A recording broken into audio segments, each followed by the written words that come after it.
Stand by to launch FanStream Sports. 3, 2, 1. Let's start. Hello, sports fans. Welcome to FanStream Sports. Nothing but pure sports. This is the JP Show. JP, it is so good to hear you back on the air. Stand by. Now, here's JP. Oh, my Lord, what a Monday this is. We have so much to talk about. You know, this is why we do 2 hours of Tampa Bay-centric sports each and every day, Monday through Friday here on the JP Peterson Show. Nick Geddes News joining me here from On3 Sports. We got the Bucs didn't even play, and I got a full docket here. We got so much to get to. The Rays situation blew up over the weekend with the Rays tanking their own deal. How is that possible? We will explain. And we got lots to explain on that. The Falcons are absolutely dreadful, as we thought they were, and we lost twice to them. The NFL and the NFC is completely upside down. And I'm really mad at Todd Bowles, even though it's his birthday. Happy birthday, Coach. We love you. You're a great man, a great role model, but, man, I'm mad at you. I'm mad at you and the Buccaneers defense. We'll get into that. The Bolts had a hell of a weekend as well, the last two games. Great tribute for Vasilevsky on Saturday night. I was there for that. Brittany Lincecum played her final professional tour event and round yesterday. I was there for that and chatted with her afterwards. That was a tearjerker, to be sure. All kinds of stuff. The Jake Paul, Mike Tyson debacle. I mean, what's your favorite of the weekend, Nick? Where do we even go first? I have no idea. It's too much to talk about. I think we have a pretty good morning, by the way. I think we have a pretty good idea of where we got to start. I think we got a pretty good idea. And before I let you go on your monologue here, because I know you have a lot to say, yes. And I've seen you've been very active on Twitter, but I know it's different. I'm exhausted on Twitter. And Facebook. Right, you've been all over Twitter and Facebook and Instagram with your thoughts, but I know that you're chomping at the bit to get it out in word form. Let's just say that waking up on Saturday morning, turning over while I'm still laying in bed and going on Twitter and seeing the John Romano column was the first thing I saw. And I was like, well, this is a start to the day. Oh my God. And not a great one, might I add. So the floor is yours, as it always is to start the show. I'll say this, Nick has a bit of a dissenting opinion, which is what I love about Nick. And I think you bring a lot of valid points to this. That's why it's a tough situation when you're talking about the Rays. But let's just recap over the weekend what went down. I'm going to try to be as respectful as I possibly can, because I really feel like, I mean, I've said this for a long time. It bothers me that Stu Sternberg talks to the Times and John Romano and doesn't do press conferences about these weighty issues.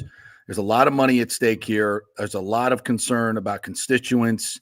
We're talking about millions of people and billions of dollars. And there needs to be some transparency from the team, which there has been very little of through this whole process, in my opinion. They talked to the Times, which is clearly in favor of this deal and always has been in favor of this deal. And I don't think they're telling all sides of the story. And that's why we're here. I respect a lot of people over there. I respect the work they do. It's nothing personal against John or anybody who works there. Love those people. They're all great people. I just disagree with the way they're reporting this and have been for quite some time. And I think that's where a lot of these false narratives that the Rays are putting out there somehow become fact. And they're not. They're anything but fact. And it needs to be discussed. So let's get into this. Over the weekend, basically, Stu Sternberg came out and said the deal is dead. And then we also learned, well, we've known this for a while. In fact, I predicted this, Nick, and I think you can back me up on this, and people on Twitter have. I predicted this months ago, that the stadium will never be built, and Stu Sternberg will take the giant windfall from the property and the redevelopment that he was given at $50 million, $100 million he has to pay in 30 years, but $50 million up front that he can turn around and sell immediately to anyone, and his partners, Heinz, who would have had to pay $1.5 billion for the parcel if they were trying to redevelop it. But this way, they're going to get it for a lot less if it happens the way the way Stu Sternberg even said it may happen, and the Times even said it may happen. But that may, again, this thought of him taking the money of the real estate deal and not building the stadium may be more of a pressure point on Chris Latvala, which is, this is whole thing that's come out with this county commissioner. That's a diversion, by the way. He's not the villain, folks. There are other people stealing I shouldn't say stealing, other people putting billions of dollars of public money at risk, and he's not the one. He's trying to save it. I don't like the way he's handled his business. I don't like the way he's tried to hold the Rays hostage and play in Clearwater, when it's clearly not up to Major League standards, not best for the team. I don't like any of that. But I also don't think he's the villain in this overall. So as we go back to the Romano column, it started this on Sunday. He says, while nothing is official, it appears likely the historic deal to build a $1.3 billion stadium at Tropicana Field is all but dead. Really? And consequently, baseball's future in Tampa Bay is at greater risk than ever before. Despite the fact that Major League Baseball has said repeatedly, and Rob Manfred has said repeatedly, we're not leaving this market, this continues to be a false narrative. Oh, they're leaving the market. No, they're not. No, they're not. The Pinellas County Commission has already postponed one vote on bonds that would go toward the financing of the ballpark, and it appears poised to delay it again on Tuesday. The setback has already disrupted a series of deadlines that have halted construction plans and would likely cause a significant increase in the cost of the project. Where's that coming from? That's coming from the Rays. Is it fact? I don't believe it is, but it's treated as fact because it comes from the Rays. Okay. And increase that under the terms of the deal, that would be entirely the team's responsibility. So they're setting it up as, these delays have caused problems when the groundbreaking wasn't even supposed to happen until January? He said and this is a quote from Stu Sternberg. Last month, the county commission upended our ballpark agreement by not approving their bonds as they promised to do. By the way, Stu Sternberg has not even talked to the county commission in over a month. The Rays haven't even reached out to them at all. I mean, if we really wanted a deal done, wouldn't there be some conversation going on? He continues, that action sent a clear message that we had lost the county as a partner. The future of baseball in Tampa Bay became less certain after that vote.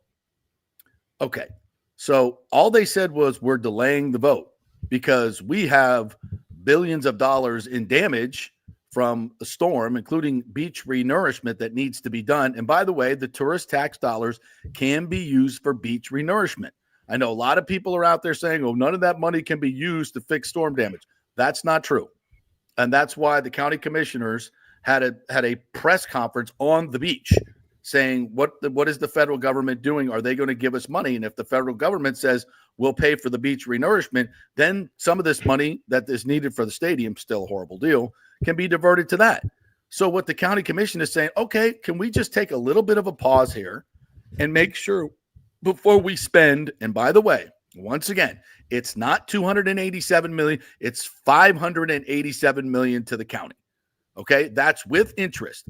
Why we keep talking about the payment, what they're going to pay without the interest, these are bonds, is ridiculous. The cost is $587 million. All right, and why do we keep printing another number? Why can't we even just add the fact of the total amount of money that's going to be spent? Why are we not doing that? Well, because we want to make this appear different than it actually is. As Stu continues, we're going to exhaust all that we can here until and unless it comes to that, talking about killing the deal. We've been in that sort of position before in a sense, but without an expiring clock. An expiring clock that just exploded, basically. If we had 10 years, 12 years left, it's a different conversation. If we had 1 year left, it's probably a different conversation. If we had no plans to do a stadium here, it's a different conversation. But as you point out, it's a confluence of events, and without the minds here coming together, relocation is not an unlikely conclusion. So now the threatening of moving the team unless I get the deal. But here's the other part of this. As we told you a while ago, the real estate deal where he gets 66 acres, which, depending on who you talk to, is valued at $250 million to $700 million. They just sold an acre of property right next to it for $20 million.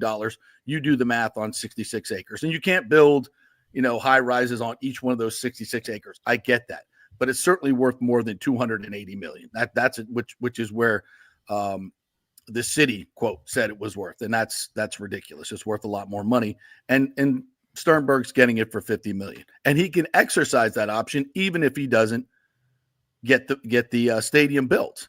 And so here's the deal: he doesn't have to pay $700 million to build a new stadium, but he still gets what could be up to a $700 million windfall from the real estate deal, which we predicted a couple months ago would happen. And now everybody wants to blame Chris Lotfula for that. Oh, if you don't vote for this, then he's going to walk with all the money. Shouldn't you be blaming the mayor who put that deal together? How could you possibly do a deal like this and give all this real estate and development hundreds of millions of dollars worth to an owner and not compel them to build the stadium?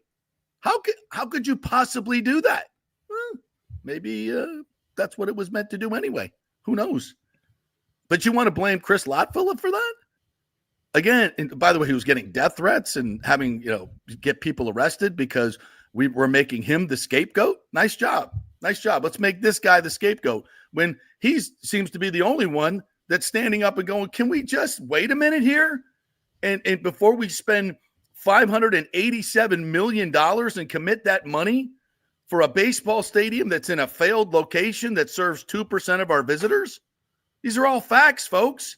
And you want to make this guy the bad guy? You may not like the way he's handling it, but he's certainly not the one person that's keeping all of this at bay. He's the one person that I can see that's actually speaking truth to power and saying, wait a minute, this is bananas. Given what we're doing with what's happened with these storms, this is bananas. And again, I don't like his tactics in terms of, and I know the Philly stuff and all those. By the way, the Rays have given plenty of political donations as well. So we can talk about that as well. By the way, Chris Lotfula is going to be on our show tomorrow or Wednesday, and he's meeting with the mayor this morning. So that may be breaking news. He's meeting with the mayor, who I'm sure will be trying to sway him. And here's another thing, folks. Chris Lotfula was a no vote. He's been a no vote.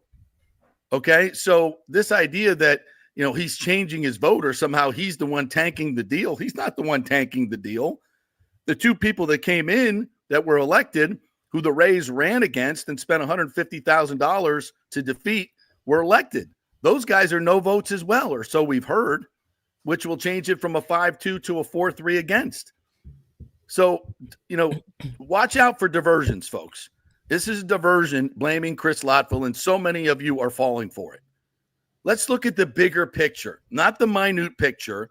And I understand the way, it appeared that he was holding the Rays hostage. And I said last week, that's not okay. But he was a no vote anyway. And it was the entire commission that delayed the vote because they didn't hear anything from the Rays. And you guys all want to point the finger at them? What's wrong with you? It's a diversion from what's really going on.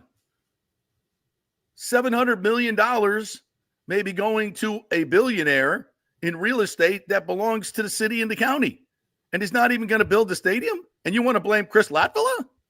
I think you better take a bigger look at the picture here, folks. It's simplistic and it's handed to you on a plate. And that's the bad guy. Be smarter. Be a little bit smarter. Look at the bigger picture. Okay. So the bottom line, and again, the bigger picture, the bottom line is this was a horrible idea from the start. And yes, it was approved, and not without controversy, certainly not without a public vote, which would fail miserably if you put it up for a public vote. And isn't that what you should be doing? Should you not be listening to your constituents as to what they want to do with their money?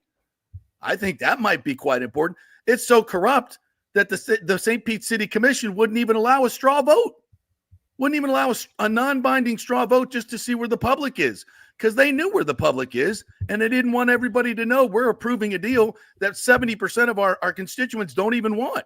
and it's the biggest expenditure of money in the history of the county and the city to enrich a billionaire for a failed stadium location, a guy that has dogged your city for years saying you're not a major league city. And the only reason he came back is because you're handing him all this money.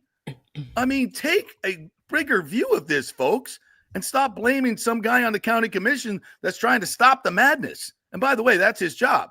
He's doing what his constituents want him to do. So can we respect that a little bit? It's crazy. And yes, I did put out a post that said, wait a minute, yeah, this is an opportunity. Would it be such a bad idea for the Rays to play no one wants to be in a minor league stadium. I get it. But the reason we're here is because of Stu Sternberg in the first place. He had a perfectly good deal in Hillsborough County. And by the way, another false narrative, Hillsborough County doesn't have any money. It has plenty of money, just not as much as Pinellas has to give to the Rays up front. The Rays would have made more money under the Hillsborough deal in the long term, a pay-as-you-go financing plan with a developer and a responsible use of money to the constituents, where they're not just giving out free real estate in a red-hot real estate market. That was a responsible deal that's offered by Hillsborough County and is still on the table if a responsible owner wants to partner with the community. And if I'm Major League Baseball, I'm done with this because Stu Sternberg has been the problem. Through all the mayors in St. Petersburg that he's dealt with, through the TSA and everybody who's dealt with them, and I've spoken to these people about these negotiations, he has always been the problem. He doesn't bargain in good faith. And here we go again. We get to the finish line, and he says the deal's done. The deal's done. They've delayed too long. They haven't even made a final vote, but they've delayed too long. I don't want it anymore, but I will take my real estate money. Are you kidding me? Let him walk with his $2 billion profit on the team, and if he's contractually available to take the money, well, that's the mayor's fault. That's the city commission's fault. They wrote the contract. And when people like me and people like NoHomeRun.com and a lot of smart people, former mayors, were telling you this is the worst deal in the history of deals for a municipality, you didn't listen. You were just so happy to finally get your stadium. And then the hurricanes come, and now maybe things are a little bit clearer. We can't afford this. This is crazy. And you have an opportunity to do the right thing, okay? Figure it out. Let the team play for 3 years at Steinbrenner Field, which, by the way, again, all weekend long, I ran into Tino Martinez. He's like, oh, this is awesome. I can't wait to see the Rays play outdoors in Tampa in the beautiful stadium over there. Everybody I talk to, I can't wait to get my season tickets. I can't wait. It can be a huge success. I think it's going to be a huge success. And you pack that park for 3 years and hopefully the team learns how to score some runs. And more than anything, get a new owner. Get a new owner. I saw Dan Doyle yesterday at the Pelican. What an incredible job he's done with that. Can you imagine what Dan Doyle could do if he and the group that he assembled of all-star, big money people who live and love Tampa Bay, if that group were given the Rays, they would, and they don't want to build in St. Pete, by the way, even though Dan lives here, he knows that the middle of the market is the place to be.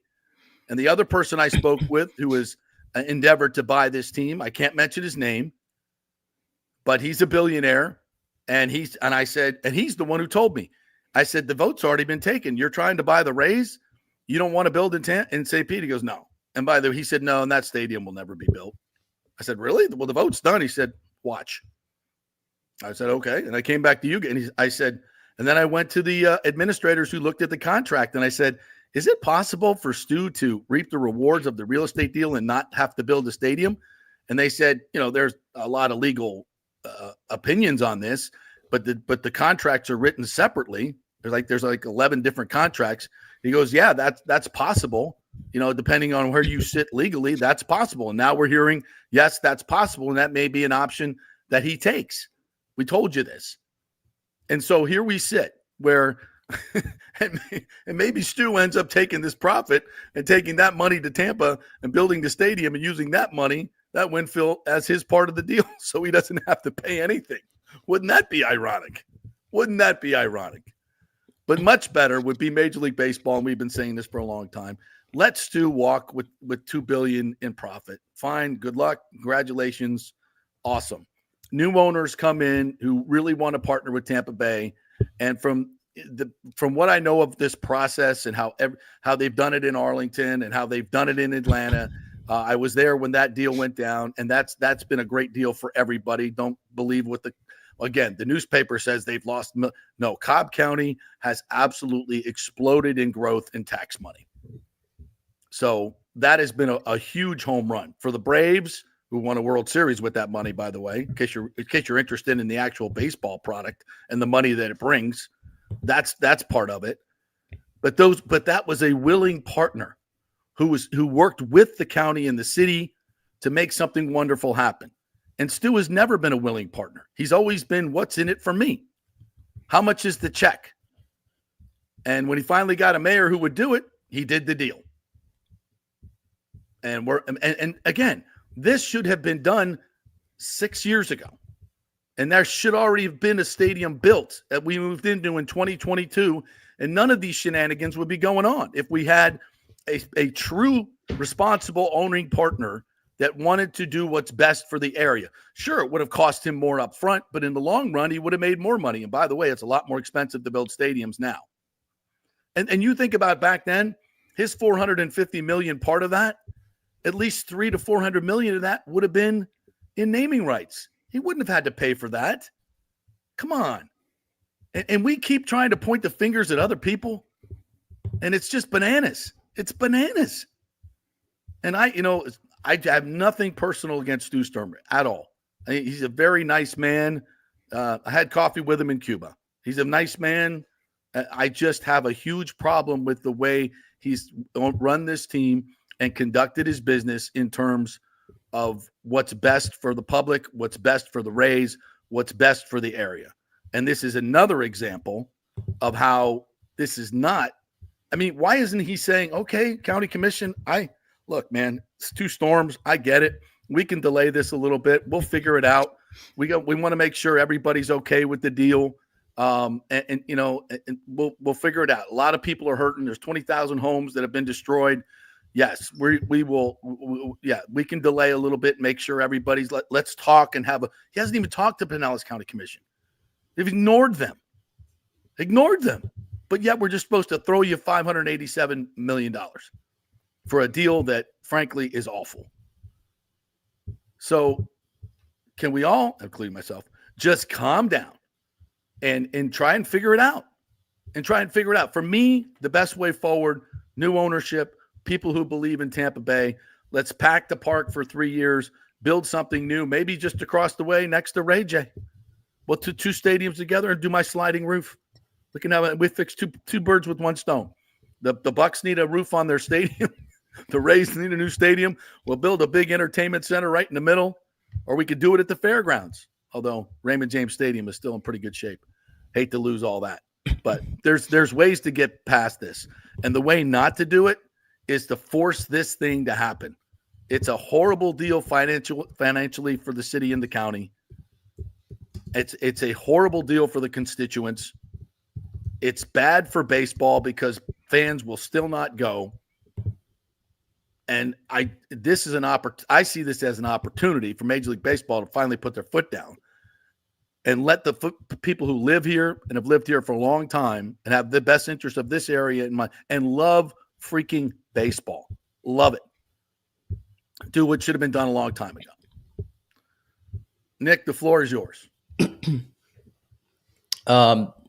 Okay, so I'll just start by saying, so you come at this. Obviously, you've become a fan of the team by by virtue of the time that you've been covering the team, living in Tampa Bay. Correct? You've become basically a fan of the fan. You love the Rays. Huge. So I obviously am born and raised here. I've gone nowhere else in my life, and I come at this from the fan perspective. Okay, the true 100% fan perspective, and I'm to the point where I'm almost past anger with all this stuff, and I'm more moved on to sadness over this whole situation because the whole political grandstanding that I believe is going on here and the back and forth that now has radiated into the public between a county commissioner and Stu Sternberg and all this stuff. To be honest with you, as a fan, we're the ones who are the losers here. We are the ones who are the losers, and we are the people that have virtually had no say in this entire thing. We're at the behest of a few key decision makers of this whole situation, and yet we're the losers because no matter how much of a good product this team has put on the field, and whether you like Stu Sternberg, hate Stu Sternberg, you can't deny the fact that since he's been the owner of this baseball team, they've done a lot of winning, and a lot of different ways of doing it as well. Agreed. But there's always a cloud hanging over everything. Mm-hmm. There's always a cloud hanging over thing, and it's like we have those moments of joy where we can celebrate and take pride in our baseball team. But then it always comes back to, well, where are we playing though? Where are we playing in the future? What's the future of the team look like? And now we're 27 years, I believe, 27 years into the history of this baseball club. It's been hanging over our heads now for basically the entire time, my entire lifetime, of wondering what the future is of Rays baseball. And the future of Rays baseball, I cannot believe this. I thought back in 2018, and at times before that, the future of Rays baseball was uncertain. I thought in 2021, Rays baseball, the future was uncertain. And somehow here in 2024, going into 2025, I'm more uncertain than I've ever been. And as a fan, that saddens me. That absolutely saddens me. And as somebody who is, you don't have to tell me the history of baseball in this community, and I preach about it all the time because I think it's very relevant. I think it's very relevant, the history that is in this community with baseball. The fact that it has not been able to work to its fullest potential, and the fact that we may never see it work into its fullest potential, I think is criminal. I think it's absolutely criminal. But agreed. To this whole situation, the recent stuff with Latvala and Stu Sternberg, the quotes and all these things, it's kind of funny to me that, and let me preface this by saying, I don't think Chris Latvala has handled this the best way. I agree. In the public, I think the way he's been on Twitter and how hostile he's been towards Rays fans, and I know Rays fans have been hostile at him, and you can argue, well, he's just giving it right back. Regardless, I think the way it's been handled out into the public has been very nasty, very nasty. I think the rebuttal by Stu Sternberg is very nasty, and it's not needed at this time for y'all to just go fight fire with fire and start threatening each other at this point in the game, because there's no longer, like, remember in 2018, I heard people saying like, yeah, we're in the 7th, we're in the 8th inning to get this thing done. We're in 2024 now. We're 6 years later. Right. The Trop is now a non-entity. It's a non-factor. Like, you have no baseball stadium right now to play in. As Stu said, the one thing he did say, the clock has blown up. There is no, like, we don't Nick, have. Can we agree that in 2018, had he said he'll pay half, and by the way, Major League Baseball chips in $100 million as well. There could have been state money as well. There could have been so many ways for him to get this done. And this is what municipalities do. They get it done. And Yes. and that door was open. It was the right thing to do. Yeah, I was gonna he get to walked that. because he didn't want to pay anything. Yeah, I was going to get to that. And I was going to get to that. I find it funny that throughout all this situation, Stu Sternberg has somehow managed to make himself a sympathetic figure to many in this whole ordeal. And let me jog. You're correct, and I don't get it. But let me there's still jog down people out memory. there talking about it's not his fault, it's Latvala's fault. Let's Right. get on social media and go after him because he's the problem. Let me jog down memory lane for y'all. And again, I already gave him the respect for what he's built from an on-field standpoint, putting the right people in place. None of that's going to be disputed what I'm about to say. Stu Sternberg has been jerking all of you around for years. For years. Okay? Let's go back to June 2010. June 2010, Stu Sternberg spoke at a press conference and said, baseball will not work long-term in downtown St. Pete. That's right. He said that, not me. And repeated it. And repeated it in the years after. Now, a zillion times. I think we will all agree that 15 years later, the long-term future and growth of St. Pete and the outlook of the downtown district, and I was there on Saturday, which was very poetic, by the way. I was down there Saturday morning when this news broke. I think we would agree the landscape is a little different 15 years later, okay? Yes. It's a different city. Yes. But at the same time, you still said it, and it's not just that, JP. After the Ybor City thing fell through, right? Because he did not want to put up the funds that were necessary. And I thought we were all trying to get away from taxpayer paid stadiums. I thought that was the whole point of progress here with these things, is to have the owner front the bill, which honestly you should. And quite frankly, if you can't put up the necessary funds to get it over the finish line, you probably shouldn't be owning the team. Thank you. Is probably what I come back to. But let me continue real quick down this memory lane. That brings us to what, 2020 or 2021 when Stu Sternberg has or 2019 rather. This brings us to 2019 where his next brilliant idea was to offer the Sister City plan. Remember that one, JP? Remember that one? Oh, yes. Where he wanted to play half a season in Tampa Bay and half a season in Montreal, right? Yeah. And he thought that was going to go over so well. They were going to be the leaders in this historic idea. They had a press conference for it. They were so excited. And by the way, the local newspaper was all for it. Sure. Yeah, Even great during, idea. and I won't forget this. I won't forget this as a fan. And it's funny how people seem to forget and forgive. I don't forget. And let me tell you right now, I don't forgive.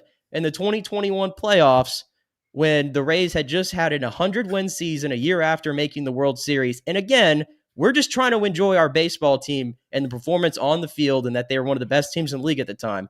And what does this guy do? He puts a banner up in Tropicana Field promoting his split Sister City plan, alienating the fan base even more because that is what he is the best at doing. He don't care. Okay. Don't forget about the decade of blaming fans for low payrolls when he has tons of money and has made tons and tons and tons of money. I don't forget these things. I don't forget at the beginning of this year when the Rays had their highest payroll ever in history. The first time they went over 90 million. Crazy number, I know. And the first thing he says is, well, we're going to incur so many losses and everything. And it's so like, feel bad for me. Feel bad for me. You guys enjoy the product, but feel bad for me. And by the way, it seems terrible. When a lawsuit from his own partners in print, in writing, testimony that was under oath and had documents supporting it showed that he took $500 million out of the Rays and put it into a company solely owned by him. But he's broke. Okay. Yep. So to sort of wrap this all up, because I know I just jumped from a lot of different places, but I think all these points are relevant in this discussion. It's not just about the news that broke on Saturday. Saturday was a culmination of a lot of events over the last 15, 20 years. Okay. Like I said, I'm just sad as a fan. I think a lot of Rays fans are exhausted. I think we're sad. Yes, I think we're angry. I think that now 27 years as a franchise, this is the time where you're getting, like, for the first time ever, JP, you're finally getting people who are homegrown Rays fans, okay, that were born here, that live here, and are supposed to be Rays fans. We're supposed to be cultivating the next generation of fans, right? And having this great fan base. And instead, I think we're driving people away. Yes. We're driving people away at the worst time. And that's the part that gets on my nerves, is that we're still dealing with this. We still have a cloud over this franchise. Yay, we're going to play in Tampa this year, and that's going to be fun. But guess what? I don't think it's feasible to do that for 2 or 3 years. They're going to play one more year in Tampa, and probably next year, 2026, and this has been mentioned in the article, they're going to play somewhere else out of state in a bigger stadium because guess what? The losses that they're going to incur by playing in Steinbrenner Field are going to be tremendous. I would disagree with that. I mean, that's what they're saying. Who's saying? The Rays. It's ridiculous. Okay, well, that's what they're saying. Well, first of all, they averaged 16,000 last year. Maybe not this year, but if they were to play there for 3 more years, they could enlarge that stadium to do at least, I would say, well, at least I was told they could do up to 15 to 17,000 to put bleachers in there and do other things around the left field side. Possible. We don't know for sure, but possible. And right now it holds 11,000, which is not terribly far off the 16 you averaged. And your average ticket price can be a lot more, and your premium seating can be a lot more because of the demand for the tickets. So while they will take some hit in revenue, it's not the ridiculous hit that you think. And by the way, local revenues to the Rays have never been the main part of their revenue. It's all about local TV money, major league revenue sharing. Well, again, we'll go through it. The central fund, which is very hush hush, they can't tell us how much that is. At last report was around 75 million. That was 5-10 years ago. Baseball's overall revenues have doubled since then. So every team must be getting at least over $100 million in the central fund. The Rays get revenue sharing, which could be anywhere from Yeah, 35 to $50 million. Bottom line, their revenues are well over $300 million with a constant payroll of around $60-70 million. He's made tons of money and had nothing and paid nothing for the Trop virtually. He's made tons of money, which is why he wanted to stay there for so long. Tons and tons of money. Yeah, Local revenue is not what you think it is in terms of the viability of the franchise. That's another false narrative that he wants everybody. Oh, we're going to have tons of losses, just like this year, tons of losses with a $90 million payment. It's a bold-faced lie. Anyway, bottom line. I have no option at this point. I have no option at this point than to call for Stu Sternberg to sell this team. And we've floated that around for years, right? Whenever we get frustrated with stuff. But right now, I mean it as much as I ever have. Because the way I see it, JP, the only path forward is for him to sell the team. Or they're going to lose the team. That's the only way I see it right now. Because even if there's some pipe dream out there that you try to figure out where you can do this somewhere else in the Tampa Bay area, what confidence and what has this guy shown you over his tenure as owner that he's going to do anything to get this thing over the finish line? Nobody wants to deal with him. TSA doesn't want to deal with him. It's not going to happen. It's not going to happen. He's been the common denominator in a lot of these things. Even if he's not the main culprit, he's been the common denominator in all these things falling apart. And again, as a fan, I'm over it.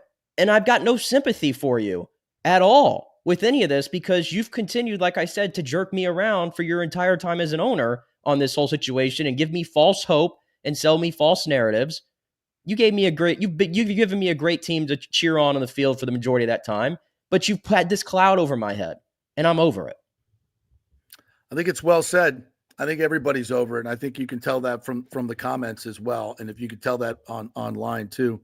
I'm trying to Lonnie Wilkins, who's a great baseball fan, works for a baseball team, said, much like Oakland, these rich owners and their puppet commissioners won't ever get involved and prevent these easy decisions from happening. Instead, you get BS like this for years and years. So true. He also says, no way MLB allows a local student government goobers in Pinellas Dinuka team in a top TV market. Smells a butt hurt after a hurricane destroyed the Trop. Tampa had the appropriate facilities. Sorry. It's true.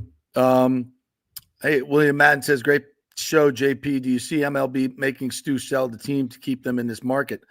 I do, and I think they have the power to do so. Major League Baseball is made up of its owners, but they're a very centrally powered group, and the owners as a whole have to approve any relocation. By the way, everybody says, "Oh, he's just going to move the team." The owners have to approve that. The Major League Baseball Players Association have to approve that. What's the plan? Which city has a bigger stadium ready and waiting for them? They're all AAA. Nobody has a major league stadium waiting for the Rays. Nashville doesn't. Raleigh doesn't. Portland doesn't. Okay, they have to build the stadium. They have to approve it, build it, approve the relocation, all this stuff. They can't just go play somewhere next year unless they're going to play in another minor league stadium in a market they haven't been in. What good is that? That doesn't move things forward. And again, these owners want Nashville and Portland or Raleigh or wherever to pay a $2 billion expansion fee. Why would you allow Stu to move there for a relocation fee, but not an expansion fee? I don't think he's moving this team anywhere. I think if this thing is people dead, just think, and he says, "Oh, we'll relocate." Well, that doesn't work that way, Stu. You also said we'll play half our games in Montreal and half in St. Pete. And what did they say to that? Major League Baseball. Here's the Players Association said, "No, you're not." So all these things that he says are going to happen, he thinks that he can just snap his finger and do. He can't. So just keep that in mind. Here's the problem real quick, and I don't know if you address this or not, but I think this is a fair question. In terms of what it will take to renovate the Trop, and I know like on the surface, it seems like what's the point of doing that if you're going to implode it in a few years anyway, right? Or at least if that was the plan. My problem with this is, like I just said, I don't think you can play in 3 years in a AAA stadium. I just don't think that they're going to do that. And so why not? I mean, he's basically telling you they're not going to do it. They're going to do it for 2 years in Sacramento, 2 or 3 years in Sacramento for the A's. Yeah, but my thing is, if the bonds don't go through and this deal completely falls apart, is what I'm saying. why then would they play 3 years here? Like, to me, that would signal it's over. They're going to play one more year and then they'll look elsewhere. What you would do is say, let's do this right now. Let's go to Tampa, get the deal done. And again, you're going to need a new owner to do that. I think that's something that, and Stu's been, he's been listening to offers. He listened to an offer from Dan Doyle and his partners. He listened to another offer from the gentleman I spoke to. So the team has been, I don't want to say everything's for sale, right? For the right price. So there have been talks of this. And I think if I'm MLB, I mean, does he not, at what point does Rob Manfred not realize that Stu Sternberg is not going to be a willing owner to do this deal and that he's poisoned the water? Listen, they did the same thing with Namoli. Namoli had poisoned the water so poorly that they forced the sale to Stu Sternberg and his friends. And then Stu forced them out. At what point does Stu Sternberg also acknowledge himself as a businessman? Like, he's a smart dude. You can question anything. Super smart when you it can comes question. You can question anything. But the guy you don't make that much money without having some kind of business acumen. Yeah. Okay. But you also have to have, a certain but like if moral I'm saying compass at to what be able point, to do some of the things that he's done. Yeah. And at what point does he acknowledge hey, I've been through this song and dance now 4, 5, 6 times, whatever it is, with multiple different county commissioners, multiple mayors, multiple cities, multiple sites. At what point does he say, you know what? I personally feel like I've done all I can, and I'm not saying that we think he has, but he might think that way and say, you know what? Something else, I can't get it done. Someone else needs to take this over. At what point does he put his ego aside and his pride aside and say, I am done for the betterment of baseball in this market? And walk with your just billions of dollars. Like, you're going to make so much money than you're making right now doing it.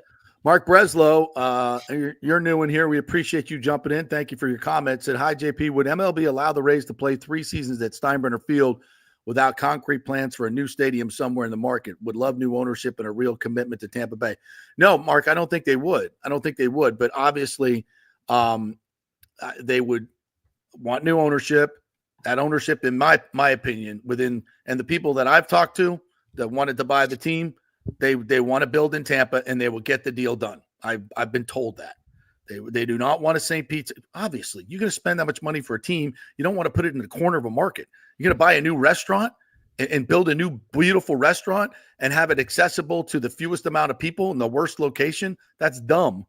And smart people with big money don't do that. That's why Stu never wanted to build in St. Pete and never intending to, in my opinion. So no, I think they would have to get new show ownership. And just think of this, folks. If tomorrow Dan Doyle or some other local group, I don't think Jeffrey Vinnick is interested, but if he were, or just think about someone, DeBartolo, someone beloved in the marketplace, local people that have lived here, and we know have Tampa Bay at their heart, right? Not somebody from New York, not a hedge fund guy from New York who's never embraced the area. Talking about local ownership. If they came in and bought this and said, we're going to play at Steinbrenner Field, we're going to make it as nice as we can for 3 years in Tampa, let's pack it, let's have some fun with it, and the whole time we're going to be building right next door. You can watch it go up next to the football stadium. We'll get a sliding roof. I love that idea. I mean, you could do so many. Think of the unbelievable coalescing of interest and passion for baseball in this town if we had that. And not all this Stu shenanigans. Can you imagine? You said it yourself, Nick. We love baseball. We love our Rays, man. We love them. What we don't love is the way it's been owned and operated, right? I think it would be such a huge hit. It's like, here's Tino Martinez. I talked to him yesterday at the golf tournament. And when I tell you he was over the moon about this team playing at Steinbrenner, I can't tell. He was smiling ear to ear. His wife was like, oh, we can't wait to go. Everybody was talking about it. And that's what you're going to unleash. Like Major League Baseball, Rob Manfred, get a freaking clue, bro. This is what's available here to you if you just do the right thing. Where it always should be. Bud Selig said it 25 years ago. Eventually the team will be in Tampa. That was always the plan. Because they weren't supposed to build in St. Petersburg because they knew it was a failed location. It didn't meet Major League Baseball demographics. Yeah, and the only reason why we're back in St. Pete and this whole thing came about anyway is because they ran out of options. They had to settle for the same spot because everywhere else they went to try to move this Stu play killed all somewhere the else. options. I don't want to say we ran out of options. I'm sorry, tired of hearing blaming everybody else. He's the constant. Yeah, word it however you want. But that's the reason why they're back here to this point, is because they deemed it like they were out of options, and the best place to pull it was where they already had the land and where they could add to it. Like that's where we're at. We were settling for this to begin with. All right, I know you guys want to hear some Bucks combo, and we got such other things to get to, and we're going to do that. But I also want to tell you what, let's take a break, and when we come back, I'm going to get to all these comments that you guys have put up in here, because I appreciate you and I want to get you on. So quick break. We're brought to you by the Jeeves Law Group, JEEVESLawGroup.com. They're local, they're trusted, and they get results. There's a local brand that's been around for every one of these sponsors you see here at the bottom. These are Tampa Bay people. They love supporting this show, and they love Tampa Bay. Support all of our local advertisers, including the Jeeves Law Group. If you have any legal questions whatsoever, they'll give you a free case evaluation. That's JeevesLawGroup.com, JEEVESLawGroup.com. Back in 3.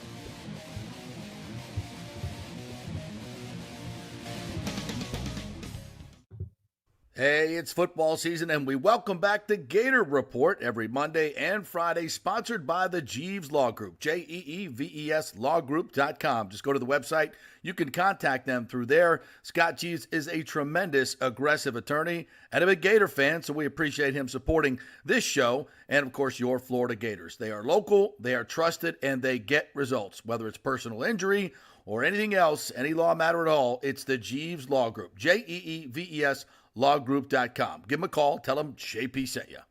So many of our Tampa Bay neighbors are finding out the hard way from Hurricane Helene that homeowners insurance does not cover flood damage.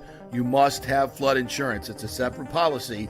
Immediately call Italiano Insurance at 813-877-7799, and they will shop around to find the best policy before rates go up. Lock it in. Over 60% are underinsured in Florida, or you're not getting your discounts that you're entitled to. So do an insurance checkup at Italiano, and they could save you thousands of dollars. Italiano will make sure you're with a highly rated insurer, so there are no surprises in your time of need. Our hearts go out to all our neighbors devastated by Helene. These are the times we're proud to protect all the pieces of your life. Italiano Insurance, 813-877-7799. Old Hurricane Helene put a hurting on Tampa Bay, and for many of you, the rebuild will be a long process. You must beware of unscrupulous contractors offering up quick fixes for incredible prices. It's a scam. So go with long-standing, reputable companies like Third Generation Plumbing and AC. My friend John Rodriguez has been serving Tampa Bay since 1995 with hundreds of 5-star reviews. If you need a new AC system or any home repairs from Helene, they will work with insurance companies to get you taken care of quickly, expertly installed, of course, and a 1-year maintenance plan and 10-year warranty included on all AC units. 0% financing for 60 months. Contact them at thirdgenerationplumbing.com or 813-961-8024. That's 813-961-8024, thirdgenerationplumbing.com. Ciao, Paolo Tini here, owner of Caffè Paradiso, one of South Tampa premier traditional Italian restaurant. We were recently voted number 3 on Open Table list of Tampa Bay's top 10 restaurants. We're very proud of that because we take great care of preparing each dish by hand with homemade sauces, pastas, only the freshest local ingredients.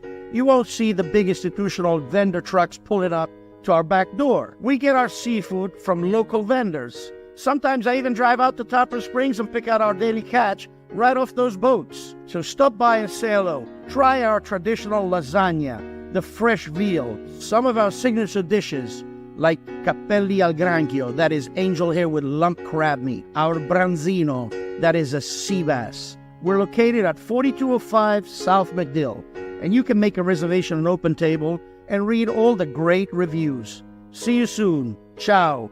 Grazie. Let's go! Right now. Back to the show on FanStream Sports. All right, welcome back to the JP Peterson Show here, brought to you by the great folks at Italiano Insurance. If you have any issues with your insurance company as you're trying to get your claim handled, go ahead and call them. Give them a ring over there, 813-877-7799. They'll be happy to help you out. I just ask that you allow them to shop your home insurance, your auto insurance, and everything else that may they can get you a better deal, and you can have them as your representative, which will help you in all of these situations. The best customer service. They've been doing it for over 60 years. Another great local Tampa Bay company that we love. It's Italiano Insurance, 813-877-7799.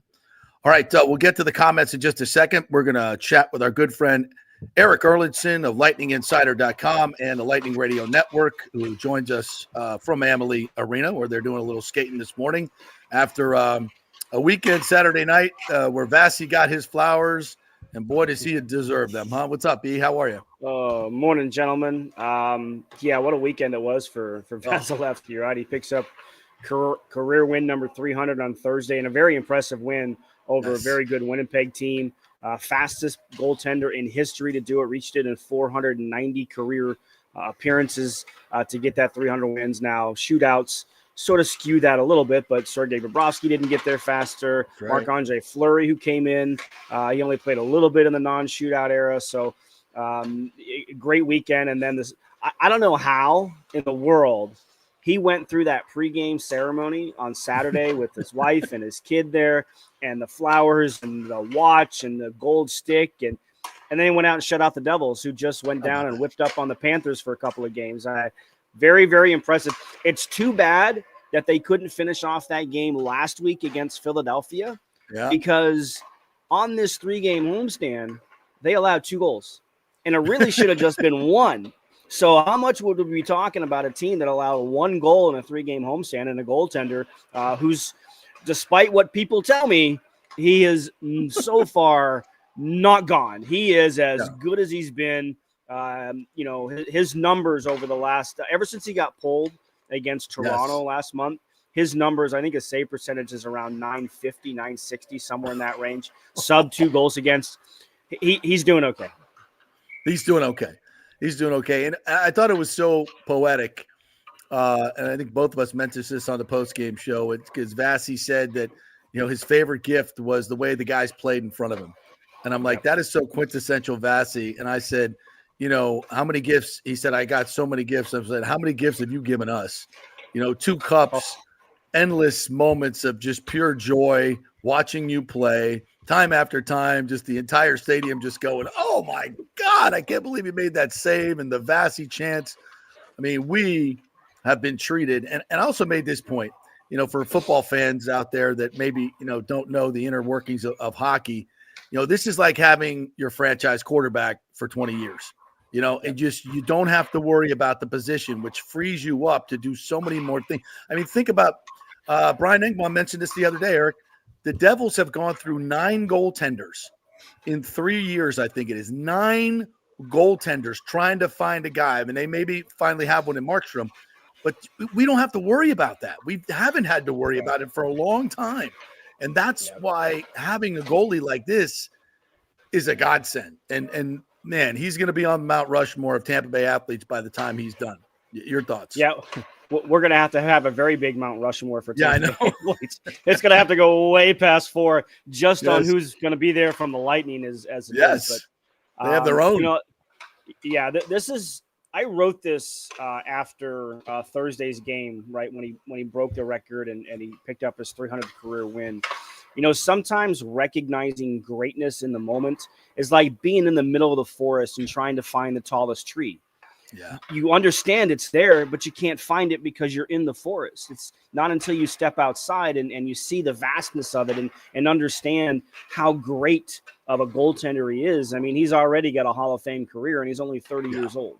And, we don't know how long his career is going to go. You get the back surgery and everything else, but you look at Marc-Andre Fleury playing until he's 40 years old. I mean, if you get 10 more years of Andrei Vasilevsky, that's – I mean, as great as he is now, I mean, the legacy that he's going to continue building is going to be something else. Yeah. Is 391 in play? Is Brodeur in play? Ooh. That's a lot. I don't know. That's tough. He's the only goaltender to reach 600. Yeah. He's going to average 40 wins over the next 10 years. And remember, Brodeur played in an era, and he was really about the last guy, maybe Jonathan Quick, who would play 65, 70 games. Right. You're not getting that anymore. You're not going to have the opportunity to play that number of games because in an ideal world, you want your number one to play 55. That's kind of the magic number. And if you look at recent history of teams that have won the cup, their number one guy usually hasn't started more than 55 games. So that's kind of the number that's come into play in the game nowadays. So reaching Brodeur, I think it feels like it's impossible, but we all thought Gretzky's goal record was going to be impossible to break, and Ovechkin might do it this year. So That's right. And I suppose having Vasilevsky back to the Vasilevsky of old helps this. But, the Lightning had a big emphasis this offseason on picking up their 5-on-5 play. And I'm not sure what the numbers indicate on that, but to my eye when I watch it, it seems like they've improved. What do you think of the evolution of that so far this season? It's still a work in progress, I feel. I think that the 6 days off really helped them reset, because they got kind of loose towards the end of that 13 games and 24 days stretch that they had. The rush coverage was kind of iffy. I think structurally in their own zone, look, I get to sit next to Chief, so I get the expert opinion quite a bit on what's going on. But what I've noticed just in these last two games, because one of the things that we've talked about with Chief a lot here in the early going is how deep they get in their system in the defensive zone, like below the hash marks, like all five guys below the hash marks. In these two games, I've seen those couple of forwards actually drift out a little bit higher. So the points are not as open, as free as they were, during a good portion of the early part of the schedule when they were playing basically every other day. So that's where I think they've used the word reset here quite a bit in the past week or so in terms of just trying to get back to understanding how it is they're being asked to play and what it is. Again, it's not perfect. I don't know if you're ever going to get to a quote unquote perfect situation, but they're improving. And if they can continue, like I said, 2 goals allowed in 3 games on this homestand, that's normally we're talking about, wow, what a great defensive team. And Braden Point, by the way, without Braden Point, and the goalie has something to do with it. There's no doubt. I mean, he made a stop in the game against the Flyers at the end of the second period on a shorthanded breakaway. That's all him, right? That's nothing to do with the guys in front of him. That's all him. So he certainly came up with his fair share of 10 bell saves. But structurally, there's so much about hockey that is instinctual, but you want to be repetitive in those instincts. And I think that's what having 3 good days of practice before they get back into a game really helped them. And, whether you want to call it muscle memory or, just reinforcing where you want to be. And it's interesting because I was asking the questions around last week on Friday before they played the Devils. In today's day and age, there's so much video available, right? Like guys watch a ton of video, instant video. You see guys with their iPads on the bench looking for instant feedback.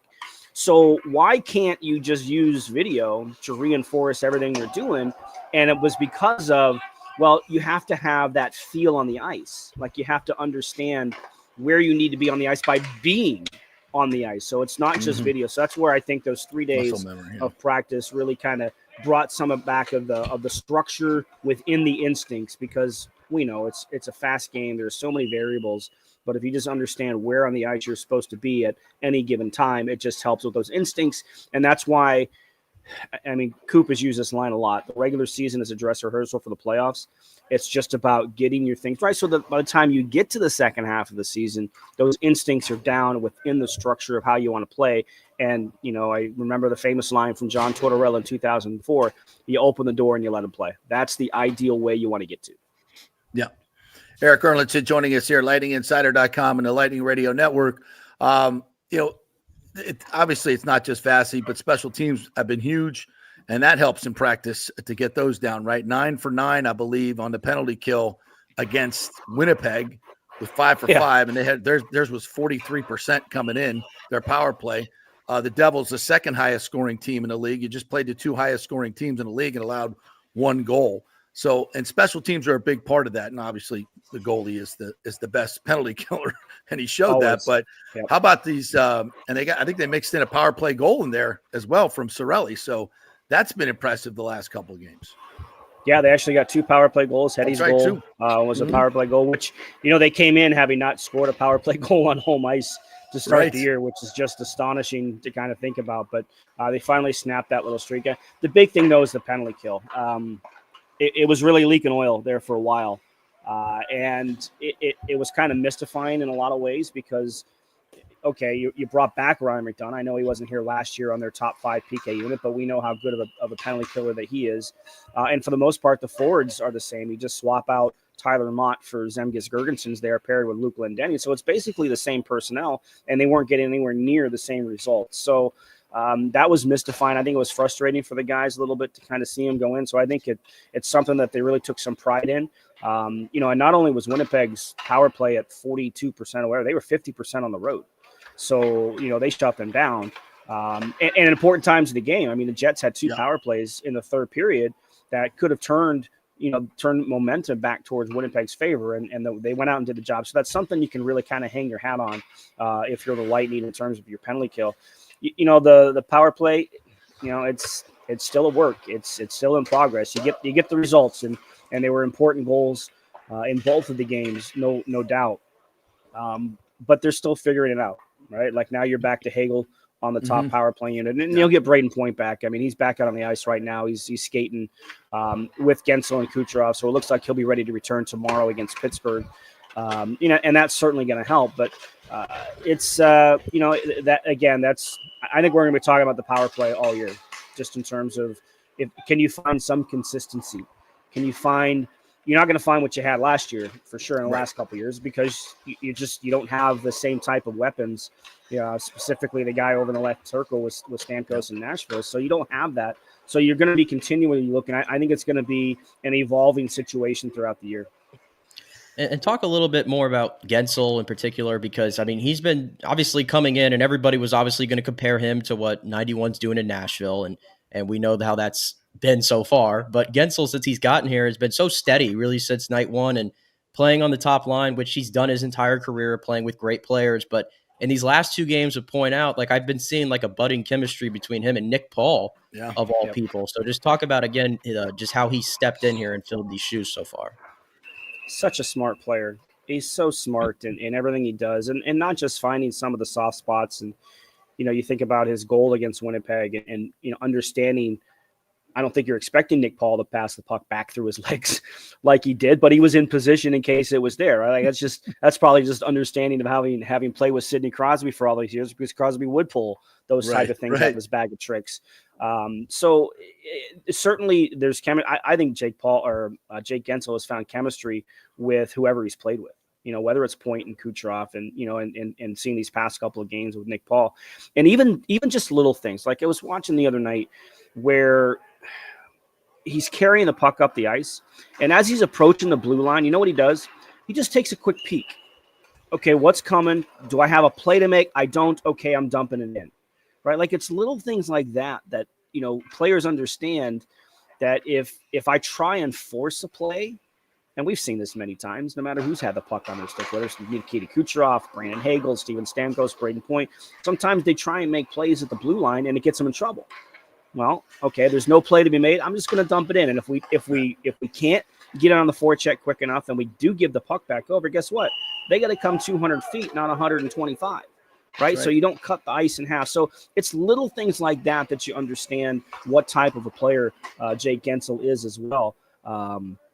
But he's been as advertised. I think by the time we get to the end of the year, his production in terms of offense is going to be about the same as what Steven Stamkos has won. Probably a little different. I don't think you're going to get the 20 power play goals, from a Gensel, but you're going to get the same type of offensive production and more 5-on-5. He's just been as advertised, and I know there's a lot of pain from fans in particular about who they lost. And it is. I never thought we would have come to the day where we don't see Steven Stamkos finishing his career here, but it didn't happen. And you brought in a guy like Jake Gensel, who's he can't replace Steven Stamkos because he's not the same type of player, but he's just brought a different element to the team. And at the end of the day, his numbers are going to look very similar to Steven Stamkos's, I think. Eric Erlinson joining us here. So as we sit here, I guess at the quarter pole, maybe it's. What have we learned about this team and what needs to be done? I still think there's a lot more, obviously, that we need to learn. The defensive effort the last couple of games has been very, very instructive and encouraging. But I still see the bottom 6 needs to produce more. What other issues do you see that might be addressed at the deadline, or do you see these guys being able to just continue to improve as we go through this dress rehearsal? We hate to say that, but this dress rehearsal of the regular season to get to the playoffs. They need, you need depth scoring. You need some sort of production out of Glendening, Gergensons, and it's been Asamont of late on that fourth line. You'd like to see them chip in some offense here and there. To me, the biggest question mark, though, is your number 5, number 6, and number 7 defensemen. I like the top 4. I like Moser playing even on his offside with Victor Hedman. I think they've been really good together. JJ Moser, another player that they bring in. Great. You don't realize how good some of these players are sometimes until you start to see them on a daily basis. I call it the Anton Strawman factor. When Anton Strawman came here, you realize how good he was just by you have to watch him. You have to watch him every other day because they're not going to show up on highlight reels. They're going to show up on game film. So I like Moser and Hedman together. Obviously, McDonough and Chernak seems like they hadn't been apart for 2 years. They've been back together pretty good. But you got to figure out what's going on with your bottom pairing. And, I think towards the end of that road trip, that 4-game road trip, I think you saw a little bit where, whoever was on that third pairing was in trouble. It felt like anytime something bad was going on the ice, for the most part, it was because of that pairing. So, we've seen them go 7-11 here the past couple of games, and, they're 3-0 with that so far this year. And there are certain advantages to having 7-11, 7 defensemen, 11 forwards in the lineup that I like. I like the matchup situations that come with it. So they've utilized it pretty well, especially in these 2 games here on home ice. We'll see if they continue to do it. Darren Radish, who's been basically the odd man out for most of it, gets a big goal the other night. And, so maybe that boosts his confidence a little bit. But, whether it's Lilleberg, whether it's Perbix, whether it's Radish, whether it's all 3 of them. And look, when they dress 7-11, look, we saw Darren Radish take some shifts with Victor Hedman. We saw Darren Radish take some shifts with JJ Moser, right? So they've utilized that very well. But if there's, to me, that's the bigger area of concern moving forward outside the production from the fourth line. That it's figuring out what is your bottom pairing on defense going to look like, and are these 3 guys right now are they the same 3 guys are going to be in contention for these spots once we get to March and April? It's gonna be fun watching these guys go down the stretch, and just watching Vasi just be Vasi again is such a treat. So good stuff. All right, Double E's, appreciate you. We got Pittsburgh and Columbus. Quick trip here. 2 games. I mean, you gotta get 4 points here. Well, 3 would be nice. 4 would be where they wanted. Both these teams are struggling, right? Yeah, Pittsburgh in particular, they can't keep the puck out of the back of their net. Yeah. They had a 3-0 lead the other night. I think they actually played Columbus. Had a 3-0 lead midway through the second period and couldn't hold on to it. Actually had to get to overtime to win that game. And then, Columbus, a lot of young players. Obviously, the tragedy around Johnny Gaudreau, that happened this summer. And, you take that guy out of the lineup. And it's obviously been a tough season in Columbus. They were hoping for better days, and it just hasn't materialized, whether it's their goaltending. It's, they got some young talent, but it just kind of hasn't come together yet. So this is a trip where you feel like 4 points should be the goal. But you can't look at a team and go, oh, well, we can just lay our sticks on the ice, and you got to go out and play. You have to compete every single night. And, Columbus has been a building they've had some success in of late. Pittsburgh traditionally has been tough for them, even though, they've got goaltending issues. Tristan Jarry, who they signed to a big contract, actually spent some time in the minors this year. And I think he's led in the first goal of the game about 5 times on the first shot. So they've had some real big struggles in terms of their goaltending. So, this should be a trip where you can come home with points because you've got a tough stretch coming up. You've got Dallas in here Saturday. I know you've got Toronto on this trip that's coming up. You go to Nashville the day after Thanksgiving. The Capitals, the surprising Capitals, are in here the night before Thanksgiving. So it's a tough little home stretch that's coming up after you get past these 2 games. All right, Double E's, thanks, man. Appreciate your time as always. Enjoy morning practice at the rink there. Thanks, man. Yes. Appreciate it. All right. Do well, boys.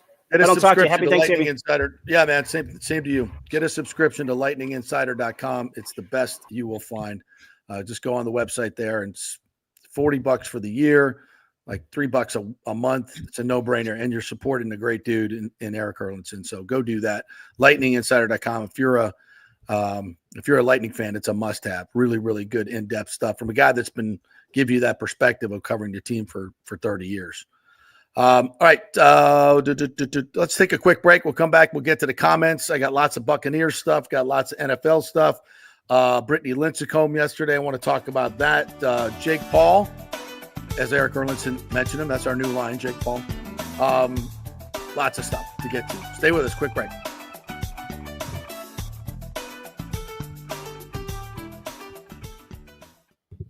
Hey, folks, let me tell you about Bay Area Modern Medical Center, a very different kind of approach to primary care. Personalized preventative medicine, not a one-pill-fits-all mentality.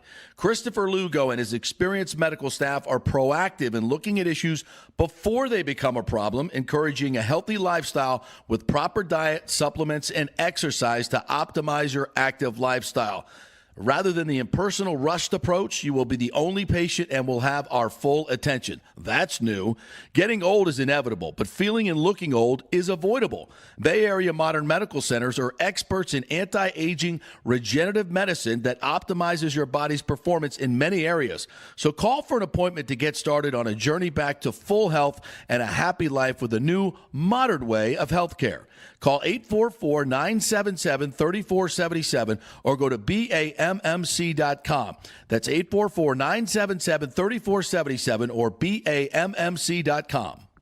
Hey, JP here for the Gold and Diamond Source. There's been a lot of talk about lab-grown diamonds. Oh, they're just like the real thing.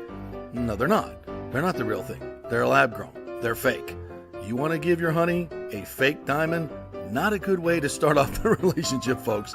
Take my word for it. Get the real thing, and no place better to shop than the Gold and Diamond Source. And remember, if you shop anywhere else, you don't know if it's real. You don't know what you're buying.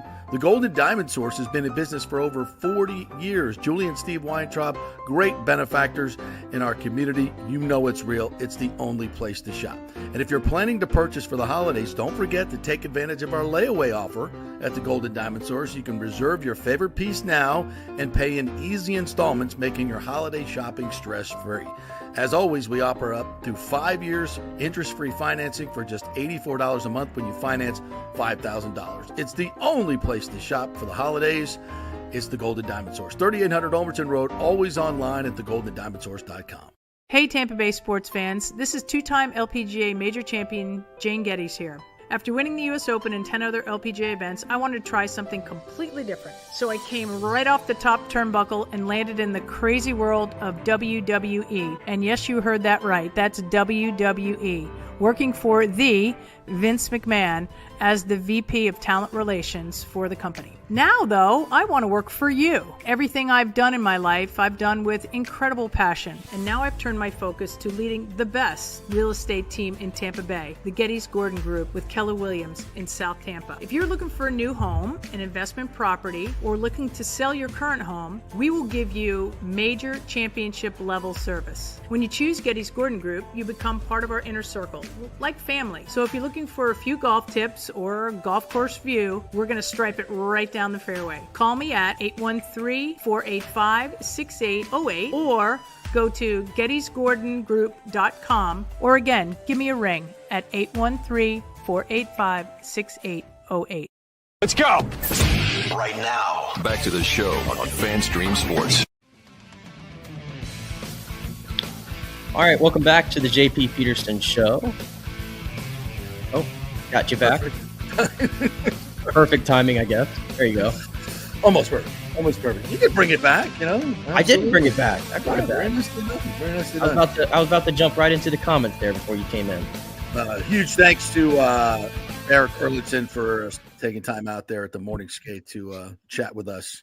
Love talking hockey with him. He makes it so simple and understandable, and that's in his writing as well, which is fantastic. If you enjoy like the old columns that you used to get in the Tampa Tribune from Tom McEwen and Martin Fennelly and the great writers we've had around here, Eric's still doing work, still doing great work. He's a great writer and obviously has his hand on the pulse of this team and is very candid about it too. He'll, when there's issues, he'll call them out. And when there's, people to be praised, obviously that's done as well. So always love chatting with him. Known him for, 30 years we've been working together. It's a long time. It's a long time. All right. So let's get to some of the comments, shall we? We got Buck stuff here to talk about as well. How about the Falcons just getting boat raced yesterday? Woo! It was great to watch. Great to watch. I tell you what, the Broncos, we were all like, how did we lose to the Broncos and Bo Nix? They're pretty damn good, but also terrible defense. Lonnie Wilkins says Tampa Bay Times have a great piece showcasing photos of inside the trop after hurricane from team photographer Will Vragovic. Yes, I did see those. And my first thought was it's way more than $55 million in damage. Yeah. And it was almost surreal. And I even, as he said, Tropicana Field, much more damage than they said. Like, I was in St. Pete on Saturday morning, as I said, and that was the first time that I saw the trop without the roof. And it's just one of those little things. I was driving over the Howard Franklin, and when you're usually going over the Howard Franklin into St. Pete, you get to that one point over the bridge and you're like, oh, there's the trop. Yeah. Can't see it anymore. And it's so surreal. And then when you're passing it and just seeing like the catwalks just into the sky like that, like it's crazy to see. It's crazy to see. And it's so symbolic of where the Rays are right now as a franchise. Tattered, torn, wrecked, in need of a real savior to come save this franchise. It just never, ever should have gotten to this. Think about the timeline too. Destroyed 5 years ago.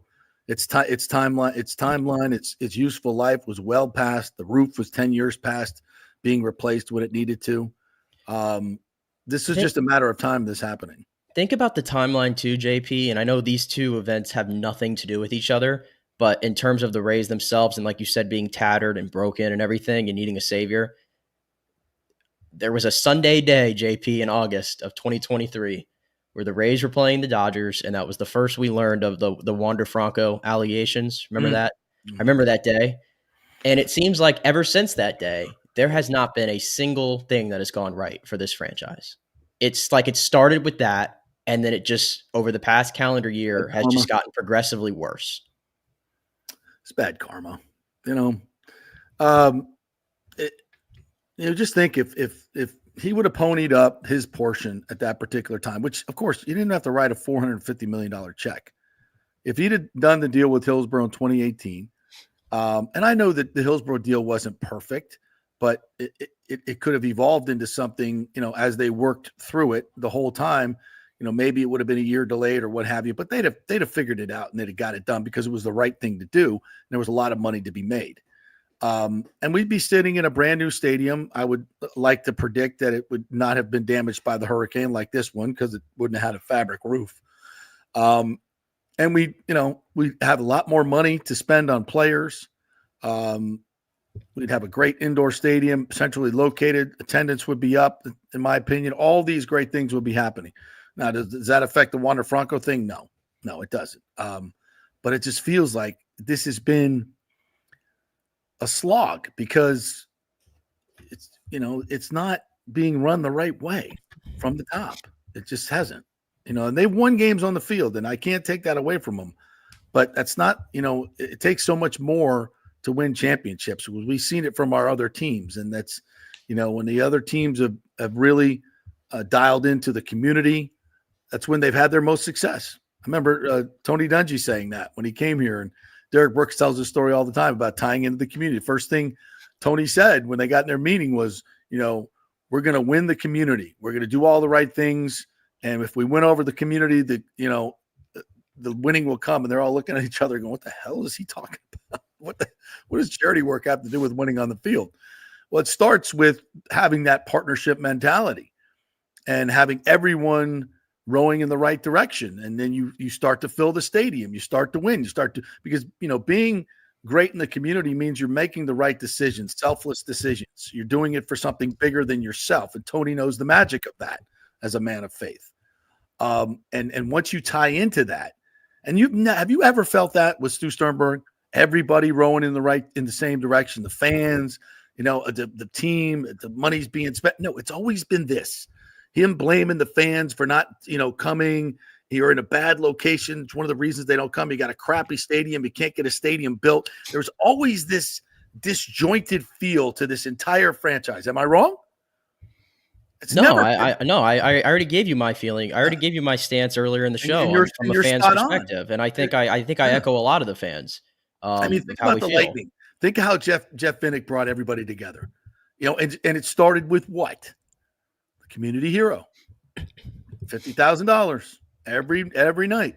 Oh, wow. Grassroots, fans coming together, money coming together, filling the house. Stamkos, all these, everything. Stamkos wanting to stay in Tampa Bay because he loved it here, because the energy and the karma, the ownership, the people, the fan base, everybody's moving in the right direction. Everybody's doing the same thing. We're all on the boat, rowing in the right direction. Same thing with the Bucks. They're getting better players. They're reaching out into the community much better. Brian Ford has done a great job with that, really getting into the grassroots. Fans are starting to come, and then, roster starting to build. Oh, Tom Brady comes, puts it over the top, and boom, you get a Super Bowl, and we've continued that momentum, right? And it's just not been the same with the Rays ever. And that's, in my opinion, because of ownership. Because you could have solved this stadium deal a long time ago, and you chose not to do it. All right, what other comments do we have here? Nathan Elliott says Sternberg has future faking St. Petersburg and Pinellas County. He will and has begun to throw his hands up because the stadium deal is gone. I don't know what future faking means. Thomas asks, "Where's Jane Castor?" That's a good point. I don't think Jane Castor or Ken Hagan really want to get involved in this mess until it's figured out what's going to happen. But as James Flash Ludeman says, this is an opportunity for Tampa. Honestly. Well, let me just point this out too, and you might be able to correct me if I'm wrong on this, because let's just say there's an alternate universe out there where Tampa becomes back in play. Okay. And again, I don't really know I don't know really the specifics of the inner makings of how all that could come together, how quickly, all those things. But let me just point this out. Most people would say, well, what about the fairgrounds? Because everybody's always mentioned the fairgrounds. Correct me if I'm wrong, but I believe the fairgrounds, because of where it's located, it's outside of city limits, correct? Of Tampa city limits. I believe so, yeah. So I think that doesn't that do something kind of to like funding from the city side anyway? Yes. If the fairgrounds, and then the fairgrounds also, I believe, is owned by the state government. And last time I checked, the governor of the state of Florida is not exactly a fan of the Rays organization and the owner, Stu Sternberg. Nope. So how willing would he be to work with them on something like that? No. Yeah. No. So I just wanted. He's a big fan of, and he does a lot of business with the Seminole Indian tribe, right? Who lives right next door. So I'm basically saying that for me, if Tampa would ever become an option again, I think I think it goes back to the fact that I just don't think Stu Sternberg's going to be the owner negotiating that deal. No, I don't either. And it just, people can say, well, Hillsborough had his chance and all this super silly stuff because it's all parroting false narratives that have been produced by the Rays and the Times. I just think that, to me, Stu's been the problem. He's the constant in all of this. Like, why don't I understand people don't see this? They went to Tampa. Stu was doing the negotiation. They had a deal done. Remember that? Generations to come. He had the press conference. I was there. Ebor said, blah, blah, blah, blah, blah, blah, blah, blah. And then, when he finally realizes, hey, look, we're not going to give you a blank check. This is a half and half deal. You got to come up with half the money. We'll give you the naming rights. We'll do whatever and that's when he took his ball and went home. And then ever since then, when he comes back to Tampa, it's always, how much is the check? And they're like, well, we're not doing that. It's going to be a public-private partnership. We need you to work with us and engage and do it that way. No, I'm going back to Pinellas where they're going to hand me a boat full of cash up front. Okay, fine. See ya.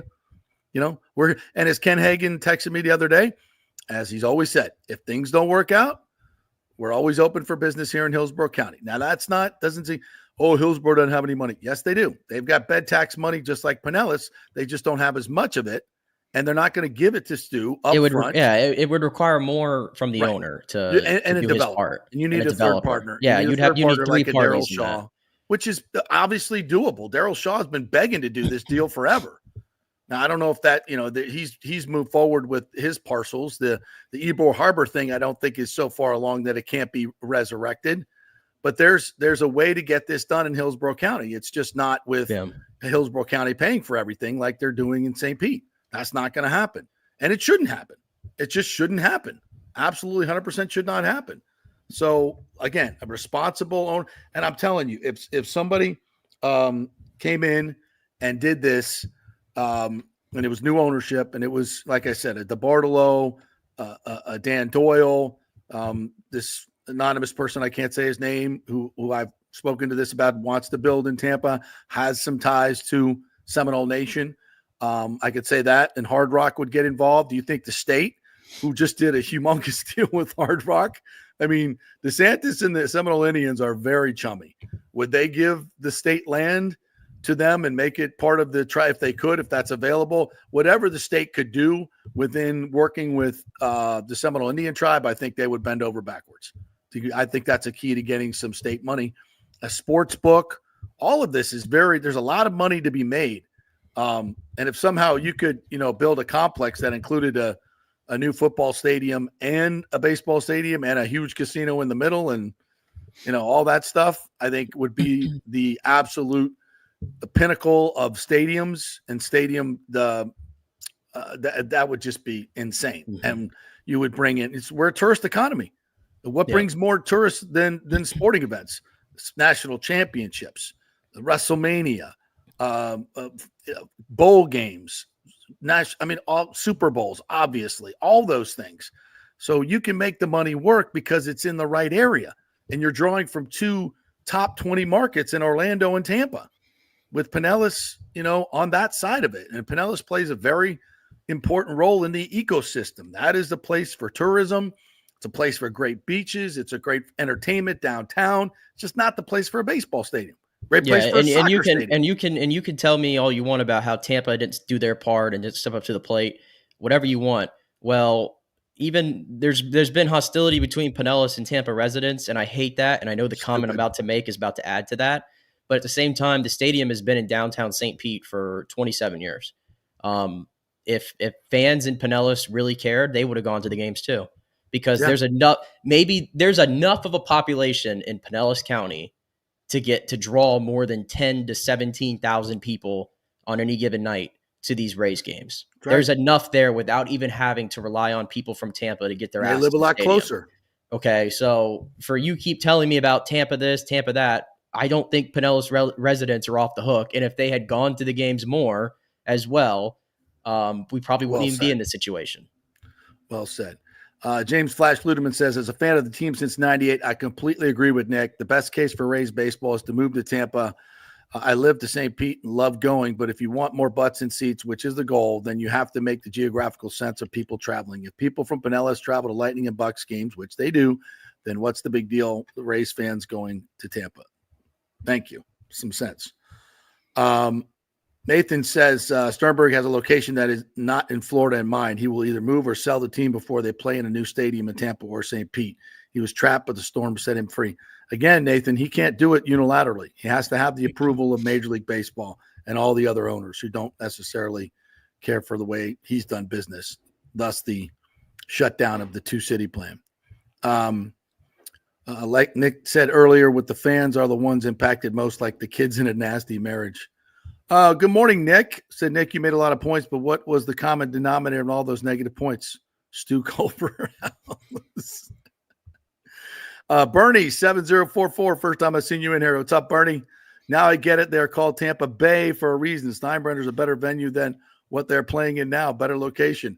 I would wholeheartedly agree. You can have your trop. I'll take Steinbrenner anytime. Then doesn't it mean a little something? And I'll try to get Tino on the show this week, that a former Major League Baseball player who played for the Rays, grew up in Tampa, and played for the Yankees is incredibly excited about the prospects of them playing in Steinbrenner. Well, we had Fred McGriff on. Remember last year when he finally got induction into the Hall of Fame? And did he not say? I think you asked him the question about the stadium, and I think he kind of agreed, right? That the if I remember correctly. I think everybody with a brain of this sort of situation has always believed where it should be. The Rays know it too. The Rays have always known it, and but we are where we are. So, yep. Michael LaRue says if downtown Tampa and Ybor are out, the next best location is Raymond James Stadium. If Hard Rock wants to pay for a stadium at the fairgrounds, then that's okay too. And I think that's an option. I think that's an option. They got lots of money. Stu Rowing, he's the rat that abandoned the ship. Yeah, pretty much. All right, so let's, as Donald Vesey said, he's tired of listening to this, and he's already left us, and I don't blame you. I don't blame you. So we'll move on to something a little bit more interesting, and that's it's interesting, and it's a big topic, and that's why we spent so much time on it. And we're one of the few dissenting voices, so I think it's our responsibility to do so. All right, where do you want to go next? Bucks? Yeah, let's go into Bucks because, like you had mentioned, the Falcons, they stubbed their toe again this week in Denver, which is not all that surprising if you did some research to that matchup. Denver's got one of the best blocking offensive lines in the league. Atlanta's pass rush is like generationally bad, like terrible. And that's been their Achilles heel all season long. It's going to be their Achilles. It's why they're not a Super Bowl contender as far as I'm concerned. And drafting Michael Penix number 8 overall continues to be just such an LOL. He played yesterday, by the way. He did play yesterday because they were losing by a lot. But I'm going to go look at it today. Because they were losing by a lot. But with that being said, the Bucks now, I believe, they're a game back and then plus the tiebreaker. So if Atlanta loses 2 more games and the Bucks hold weight, they have a shot still to win the division. Yep. The Bucks got to do their part, and that starts this Sunday against the Giants, which the big news this morning, not surprising news, we knew it was happening, that Daniel Jones has been benched. His Giants career, for all intents and purposes, is over. They are moving on. They can tell me this is an on-field decision all they want. This has to do with the injury guarantee that's worth $23 million next year. They're going to get away from that. And we assumed that it was going to be Drew Lock, who's one of the higher paid backups in the league and one of the better backups, but it's Tommy DeVito. Here comes Tommy DeVito. Tommy DeVito, chicken cutlet, chicken parm. Tommy DeVito is back in the saddle, as we saw last year when he went 3-3. And now I'm like, I tweeted this morning, I want to think, and I put emphasis on that word want, JP. I want to believe that Todd Bowles' defense is going to have no trouble dealing with Tommy DeVito and the anemic New York Giants offense. But I just don't know. This game's in MetLife. The fans now are energized because they love themselves some Tommy DeVito. There's going to be a million crowd shots of his agent in the stands. I see where this script is going, and I don't like it one bit. Well, I actually have immediate reaction from Tommy DeVito when he found out he was starting against the Bucs defense. I think I got it right here. Wait for it. Wait for it. Oh, where's the volume?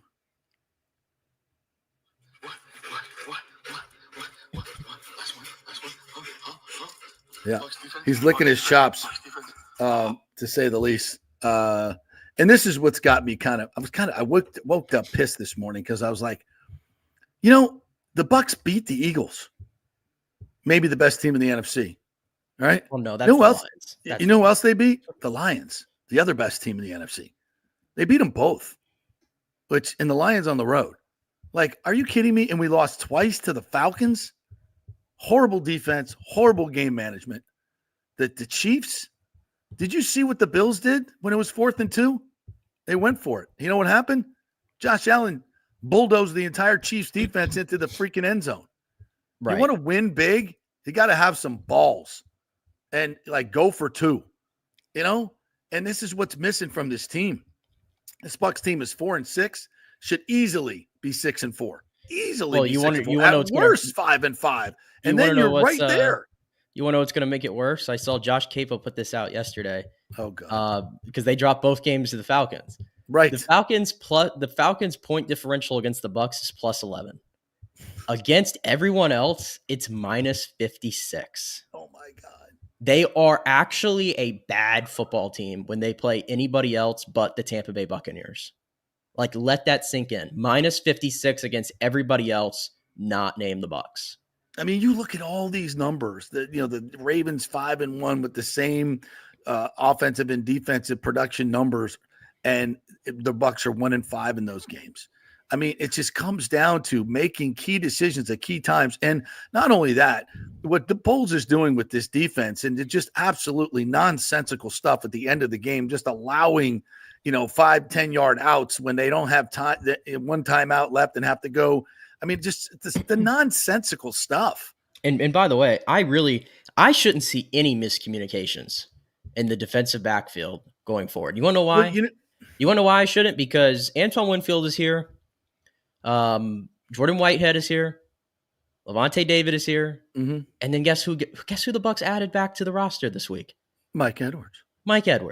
Mm-hmm. Mike Edwards. And the whole band's back together. And I'm not sure. Does Jamel have a shot Jamel's to play coming in this back game? this week. He's off. Jamel should be coming. He's on his 21 day start this week. Yeah, Jamel Dean should be back. So your entire secondary, that by the way you won a Super Bowl with, minus Carlton Davis, but Zion's an upgrade. They're all there. They're all there. They've played in this system. They know the ins and outs of it. There should be no adjustment period for Mike Edwards when he steps in, and we'll see how much he plays. But I shouldn't see any miscommunication issues. I shouldn't see any lack of concentrations or whatever we're going to call it this week, especially against the New York Giants.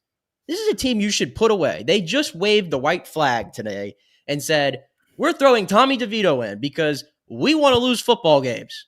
We want to lose football games. We are trying to get Shador Sanders or whoever, and we don't want to win another game. Please just put us out into the pasture. That they're begging you to do it. Begging. And is there any Buck fan out there that's like, oh, it's Tommy DeVito. Come on, it's the Giants. We're going to crush them. Nope. For good reason. We know better. We know better. For good reason. We make Kirk Cousins look like freaking Captain Kirk. They've made every quarterback look like a world beater this year. Outside one of of the things in watching football yesterday, one of the things I see is like when the ball is thrown, most times there's a defender near the receiver, like in the area. Go watch a Bucs game and watch the separation between receiver and coverage. It's ridiculous. Guys are constantly wide ass open because we're dropping Vita Vea into coverage. We're dropping Joe Tryon-Shoyinka into coverage. I got Anthony Nelson covering a running back out of the backfield. Todd Bowles knows more about defense than I've ever. Come on. And happy birthday, coach. But what are you doing? This defense just it can't be this bad. These players are not that bad. We've seen it work. I don't know what's going on with him, but this is just, we need a new voice. We need a new vision. It's like he's second guessing himself or whatever. These guys are not playing fast. They're thinking about what they should be doing. They're constantly making bad reads and miscommunications and at the critical times. That's bad coaching. That's bad coaching. You can only give your players what they can handle and execute. Yeah. And they can't execute what you want them to execute, Todd. So stop trying to make them do it. Simplify the defense and let them get after it. And even then, no excuses. The next 3 games, you have the New York Giants, the Carolina Panthers, and the Las Vegas Raiders. If they don't win all 3 of those games, what are we doing? What are we even doing here in this season if you can't win those 3 games? And the Falcons' schedule, they're at the Vikings next week, I believe. So they do. So they are. They have the Chargers. The Falcons have the Chargers bye week. The Falcons are on bye, and then they come out to play the Chargers and the Vikings. Did you see the Chargers play last night? I did. Yes, Holy they are. Shit. They are 7-3, and the Vikings are 8-2. Did you see the way Justin Herbert was throwing the football? This is the best he's ever played, and he's doing it so under the radar. He was throwing dimes last night oh my God, what a performance. And then Joe Burrow was like coming right after him, right behind him. What a football game that was last night. I was dead tired, and I was still like, holy crap, look at this thing. And the Chargers came back to win it. After a crazy comeback. Well, they almost charged it away. Let's be frank. They had a 27-6 lead, and the Bengals but you know what? Back, Listen, I credit Joe Burrow and Jamar Chase and Higgins. The guys were covered. He was throwing freaking dimes. He's an elite quarterback. He's got 27 touchdowns and 4 interceptions, and the Bengals are 4-7. And Jamar Chase is going to win the Triple Crown, and they're 4-7. You talk about a bad defense, but that was a hell of a football game last night. So the Chargers come in. I'm sorry, they're going to lose that game. Then they're at the Vikings. They're going to lose that game. The Bucs should have the lead in the NFC South in 2 weeks. Right? There should be no excuse for it. No excuse. Yeah, if you can't take care of the Giants, Panthers, and Raiders, you don't deserve to make the playoffs. Yeah. You don't deserve to make the playoffs. And then they've got the Raider. They've got to go to the Raiders like the Bucs do. Then they got the Giants. And then they're at the Commanders.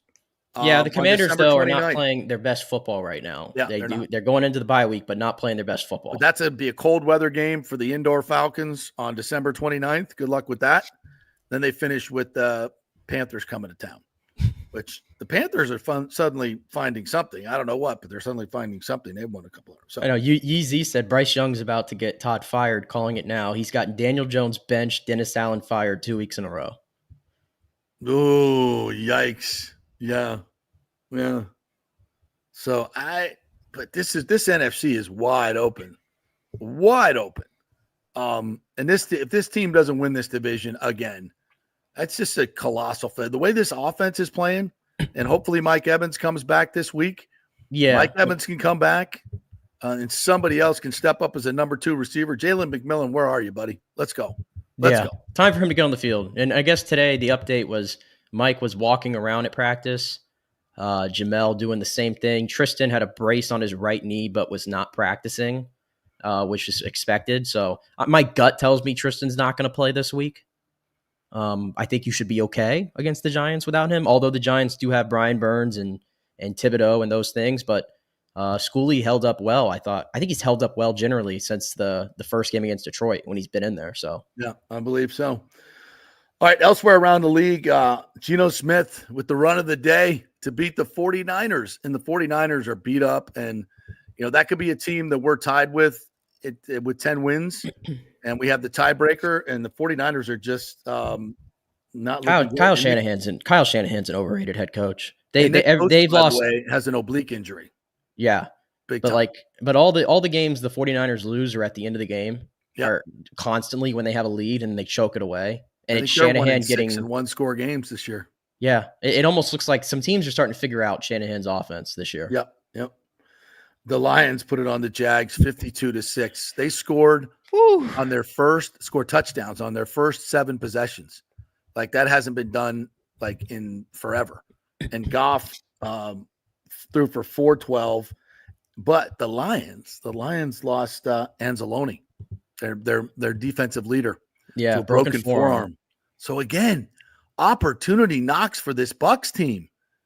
Just get your defensive shit together and you can make a run. Yeah. Like just don't be 31st. Be 18th. I'm fine with that. Just don't be 31st. How can you be 31st? Your head coach is a defensive guy. What are we doing? I don't know. But yeah, to the point in that game though, Doug Peterson, by the way, as of now, still has his job. I don't know what the cons are waiting for. Wow. They basically put it out to the public. Like if Doug lost that game, they were going to fire him. And then they have the worst loss they've ever had. And he still has a job as we speak at 11:45 a.m. They were on a bye week. But the Lions didn't even have Laporta and they scored 56. Like it doesn't matter. That team's doing laterals in the middle of the field, like just for fun. Like they're just toying with teams. The Packers beat the Bears for the 11th straight time. Oh, as the Bears miss a field goal. They didn't miss it. Sorry. Our good friend Rich Bisaccia, the special teams coach of the Packers, saw weakness and actually predicted in the meeting Saturday night they were going to block a field goal up the middle. And here they come. Carl Brooks, I guess, blocks it right up the middle, gets Santos's kick from 46, which I saw the numbers this morning on Get Up. Dude's 100% from 45 and in. He's 78% from 45 and deep. And so you didn't try to get him a few extra yards on third down. You just took a knee, actually took it a yard back. And Santos misses. Stupid. As somebody pointed out this morning, it was Teddy Bruschi. You can't rush 3 guys over the center, and that's exactly what they did. So they should have been called for that. So the refs blow another game clinching call. But do you notice how important coaching was to that game, that the Packers saw something on film that they could exploit? Exactly. And by the way, as much as we all groaned at it last week when the Chiefs did the same thing, guess what? The Chiefs saw it on film. That player that got blown up on that play had been getting blown up all year long. And they no saw adjustment. it. All the great teams in this league that have great coaches, they know this stuff and they can exploit it. And that's where, to bring that to the Bucs, where they are so struggling right now. Yeah. Special teams, especially, yes, and other places as well. What else? Broncos 38-6. Bo Nix 307 yards, 4 touchdowns. I said Sean Payton's going to figure this out with this kid. Watch out. Watch out for Bo Nix and the Broncos and their defense. And their defense. And nobody wants to go to Mile High in December or January. I can tell you that. Nobody. Nobody. Yeah, and they're getting everybody involved. Marvin Mims scored yesterday. Lil Jordan Humphrey scored yesterday. Oh, yeah. For crying out loud. Like, everybody's doing it in Denver. So Sean Payton doing a great job. I was going to say the other big game yesterday that I was so looking forward to was Steelers-Ravens. Oh, my because, God. I mean, that's just so classic. It's so classic. And, like, everybody's – Boswell field goals. That's the second time they won a game without scoring a touchdown this year. How in the world do the Steelers keep pulling this off? They are bucking every trend that the NFL has been going towards over the past 5-10 years, and they play the same way, and they somehow pull it off. I don't get it. It always looks ugly. When I watch the Steelers play, they don't jump off the page. They don't look like a Super Bowl contender to me ever, but they just keep winning games. Tomlin's a genius. He's just so good at the fundamentals of the game and motivating his players. And by the way, we all love Todd Monken. End of the game, they need it. And no Derrick Henry in the game. And Derrick Henry had 13 touches in the game. Can't happen. 13 touches, in a physical game like that where come like, on. I'm sure it was cold, obviously. Like, that's Derrick Henry's time. Right. That's his time. I don't get it. You don't even have him in the game at the end. Like, again, if you can ask your opponent about your strategy and they're excited about it, you've made the wrong decision. When they asked Andy Reid about Bowles not going for 2, he said, I'm glad he didn't do it. And the room laughed. You effed up. Right. When they said, hey, Derrick Henry's not on the field, you think the Steelers would be going, oh, okay, we don't have to load up for that horse? And he's going one way and Lamar can go the other way? Oh, no, we don't want any part of that. Oh, he's not in the game? Okay, let's follow number 8. I think we know where the ball's going. Come on, Todd Monken, what are we doing? Yeah. Don't know. Yikes. Don't know. And the Saints win with Taysom Hill getting 3 touchdowns and according for 200 total yards, just steamrolling the Browns on Jameis's return to NOLA. He becomes the second player in history to have 8 receptions, 130 yards rushing, and 3 touchdowns in a game. The second player in history to have 25 touchdowns on the ground, some crazy number thrown for and accounted for. He's the ultimate Swiss Army knife, and when he's healthy, he's a load. How is it that Taysom Hill is not a spring chicken? He's 34 years old. We forget that. He's 34 years old, JP. He's a beast. How in the world is he still this athletic at 34 years old? When most guys at this point are like retiring, they're done, they've lost their athleticism. It's like nothing's changed with him. And he doesn't show up week to week. Okay. No. There's going to be a million people that start him in fantasy next week, and he's probably going to get you 1 catch for 3 yards. Yeah. Okay. No. So don't do it. Don't fall for it. They've never figured it out how to consistently do it. Don't fall for it. But every once in a while, Taysom Hill has these games, and now the Saints have the same record as the Bucs right now, which is crazy to say. Yikes. Also, shout out Anthony Richardson yesterday. Oh my God. Wow. It's safe to say that's the best he's looked so far in the NFL after coming back after the benching. Which defensive back or linebacker he ran over at the goal line for that game-winning touchdown run? Poor guy. Yikes. And by the way, that's no shame because Anthony Richardson's bigger than most defenders. Definitely bigger than most defensive backs. Yeah. He's a freaking truck. But he threw some good balls yesterday. I don't think he's going to be a consistently good quarterback, at least for a couple of years. He just needs more reps. But on days like this, you see the talent, and it's And then the second part of that game, I guess, is the Jets. What are we gonna do with you? Man, this is so over. Like this is over. Like Rodgers has this team. It's all him, and they are so bad. Their offense for like 5 possessions didn't get 1 first down. Their defense. Listen to these numbers, JP, with and without Robert Saleh. Their defense with Saleh, points per game this year was 17.0. And since Saleh has been fired, they're allowing 26.2 points per game. And their offense has literally averaged 18.5 no matter what. Like, they have gotten worse without Robert Saleh. He was the scapegoat to the whole situation. We knew that. But the Jets, they don't play good defense anymore. They don't play good offense at all. and they're old and they're expensive and they're just boring. They're just boring. Take Robert Saleh in Tampa. I think a lot of people would. He's going to be a hot commodity this year Come run this for defense. defensive coordinators. Please. Hire him as the interim. Head coach DC.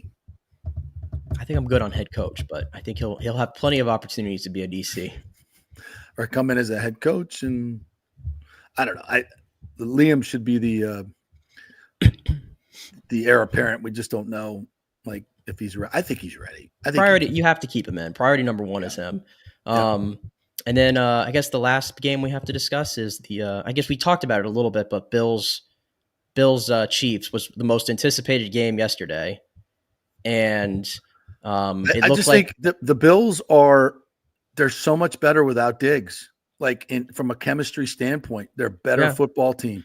I mean, they moved off all their old guys, Diggs, Poyer, Hyde. Like they took all these old guys out of the lineup. Everybody thought they got worse, but they're figuring it out. Kincaid didn't play yesterday for them. Keon Coleman didn't play yesterday for them. Josh Allen's MVP. They figure it out with Shakir. They figure it out with Curtis Samuel. They figure it out with Mac Hollins running routes. All these dudes, Dawson Knox for crying out loud. The Bills have gotten better. They're 9-2, and Josh Allen, he's right there with Lamar for the MVP. He's right there. And that play at the end, that's a true play that I will tell you that nobody else can do that. Nobody else can do that in that situation. He ran over 3 people on his way to this is crazy. It's crazy. All right. I want to get to college football as well. Before I do that, though, I want to say a big thank you to Brittany Lincecum.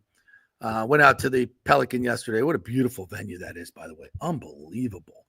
I mean, it was a good crowd, but man, that place should be packed for that. The best players and the LPGA players. Nelly Korda, watched her make 5 birdies in a row on the backside.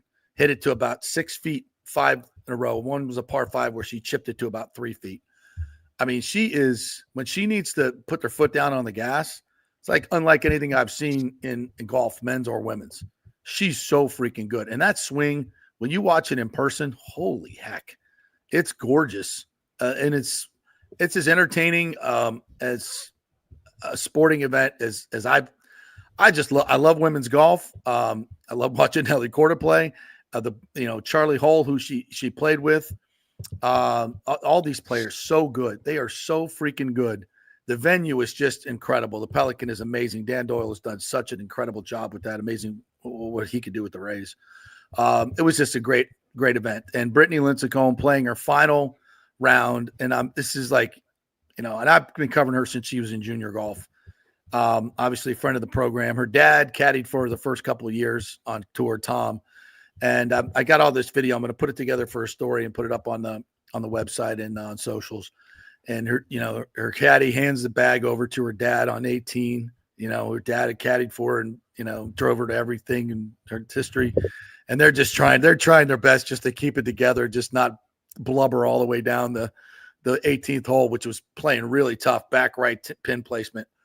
And she hits her drive right down the middle. She said she shanked it, but it was right down the middle, but not very long. And then she had about 170 to a back pin, took out a hybrid, and there's a big hump in the middle of the green. You got to kind of hit it into the hump and let it go over and nestle into the little area, the putting area there. It's an impossible shot. And she said her hands were shaking, and she hit it to about 15 feet right above the hole and had a chance to do the Jack Nicklaus at St. Andrews walk-off for birdie, but just skimmed the hole for birdie, made a nice par, and all friends and family were there. Here's a girl that's won a couple Solheim Cups as a key member, one of the top 5 ranked in the world, 2 major championships, I think 14, 18 total wins on tour. Best female golfer in the history, obviously, of and the most decorated golfer in the history of Tampa Bay. I don't remember. I know. I guess if you throw Azinger in there, he's got a major, but she won 2 majors and all those wins. And so, what a career, and what an incredible young lady. Just just as nice a person as you will ever meet, as grounded as you will ever meet, as fun as you will ever meet. And her little daughters were there, ran onto the 18th green and brought her the flowers. Annika was there to give her a great big hug. Yeah, it was a special moment. And then to watch Nelly bring it home, the greatest female golfer on the planet, And she got a 3-shot lead, and she's got about I'd say 140, 150, 140 to the back pin, and there's water in front with a 3-shot lead. I'm hitting it so far left that the water doesn't even come into play. And then, she hit it right at the stick and just got about 7 to 10 yards over the water. I was like, whew, man, that's, left her an uphill putt. You want to make birdie. And I'm like, wow, that's nerves of steel. I mean, what are you doing? Why are you messing with that water? Didn't matter. She just went right after the pin. That girl is something special. She is one hell of a player.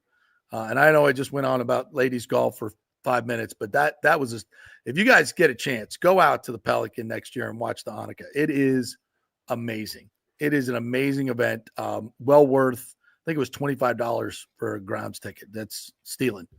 And the weather was beautiful. And it turned out well, the timing that the Bucks did not play this week. So yes, and a lot of the college teams didn't play either this week. Yeah. Except for the Gators, which we're going to get here just now. But let's do that. Let's do that now. Yeah, it was great that got some spotlight, is what I'm saying. Billy Napier. I mean, you want to talk about a resurrection. He's without Trey Wilson. Lagway's got a bad hammy. Mm-hmm. This is a defense that Miami just toyed with earlier in the year. They had a bye week. He said it was the best bye week he's ever had, and we're all rolling our eyes. That defense, with the exception of Texas, I get it, has been lights out. Been really, really good. They shut down Nussmeier and LSU, held them to 17 points? 16 points, and they were on the field. The Florida defense was on the field for 41 minutes. Wow. 41 minutes, and they held them to 16 points. And the most impressive stat of the day that everybody was talking about, LSU's offensive line had allowed 6 sacks all season. Florida got him for 7. Led by Shamar James, Tyreek Sapp, who was the best player on the field for Florida's defense. So the defense came together in the offense while they were on the field for 18. They're playing a lot of young kids, by the way. Yeah. They're playing a lot of youngsters. Offense was only on the field for 18 minutes, but they were efficient in running the football. 17 carries for 113 yards. And this Jaden Ball, that run that he had. He's a load. That right there was the signature moment in the Billy Napier era, was Jaden Ball running down the sideline to the end zone. The noise level, it reminded me of the Michael Pirine run back in 2019 against Auburn. Yes. That was that moment. So Lagway, Jaden Ball, there is something to work with here offensively, and the defense has to come together. So that's why you're seeing that Napier got the vote of confidence. Yeah. And it's a rivalry win. It's a rivalry win. It's a big win. Hell, you got Ole Miss coming in next week, who's, supposedly in the playoff. You got a chance to play spoiler here. Jeez, Pete's. And then you're just. And by the way, congrats. FSU. I was going to say, congrats on bowl eligibility. Congrats on bowl eligibility. The last game, it doesn't matter. You're going to win that one regardless. So, congrats to bowl eligibility. That's a chance for a beatdown of your rival, like a beatdown. Right, and they just flipped. What's it called? The quarterback, Tramel Jones, who Florida State probably should have cut bait with long ago, but they got played again because that's what that staff does, and now he commits to Florida. So. Now you got positive momentum on the recruiting trail, true. And you broke Brian Kelly, and we all love that. We all love that. Brian Kelly, man. Could not detect the Cajun accent in the postgame newser. And shout out USF. USF is on their way to bowl eligibility as well. Win. How about that? Big win. What they score, 59? 59, yeah. And it's Charlotte, but these are the teams that you should put away like that. That's right. It's what you should do. Do what you're supposed to do. So they got Tulsa coming in, and then Rice. I mean, they should get to 7 wins. Kelly Joyner had 140 yards rushing, 425 yards on the ground for USF. Who needs Byron Brown at this point, right? No, you want to get it back, but you know what I'm saying. I don't think he's playing the rest of the year, though. I'm pretty confident that's not going to happen. Yeah. So, congrats to them. Georgia beats Tennessee 31-17. Carson Beck looked pretty good. 3 touchdowns. Georgia's just been so up and down. But now you've got, 6 SEC teams with 2 losses? Just put them all in. They'll probably just do the ESPN. I'll just put them all in anyway. I mean, I usually would scoff at that, but, how do you differentiate?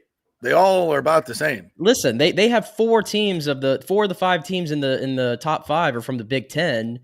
but nobody else from the Big Ten's even ranked. The Big Ten stinks outside of those 4 teams. So why are they getting the benefit of the doubt? The SEC is just beating up on each other. And you know who's getting in? You know who's coming to the party? Who? Coach Prime. Oh, they're getting Coach Prime. They're getting is coming to the party. And it's good for college football. It's great for college football. Say what you want.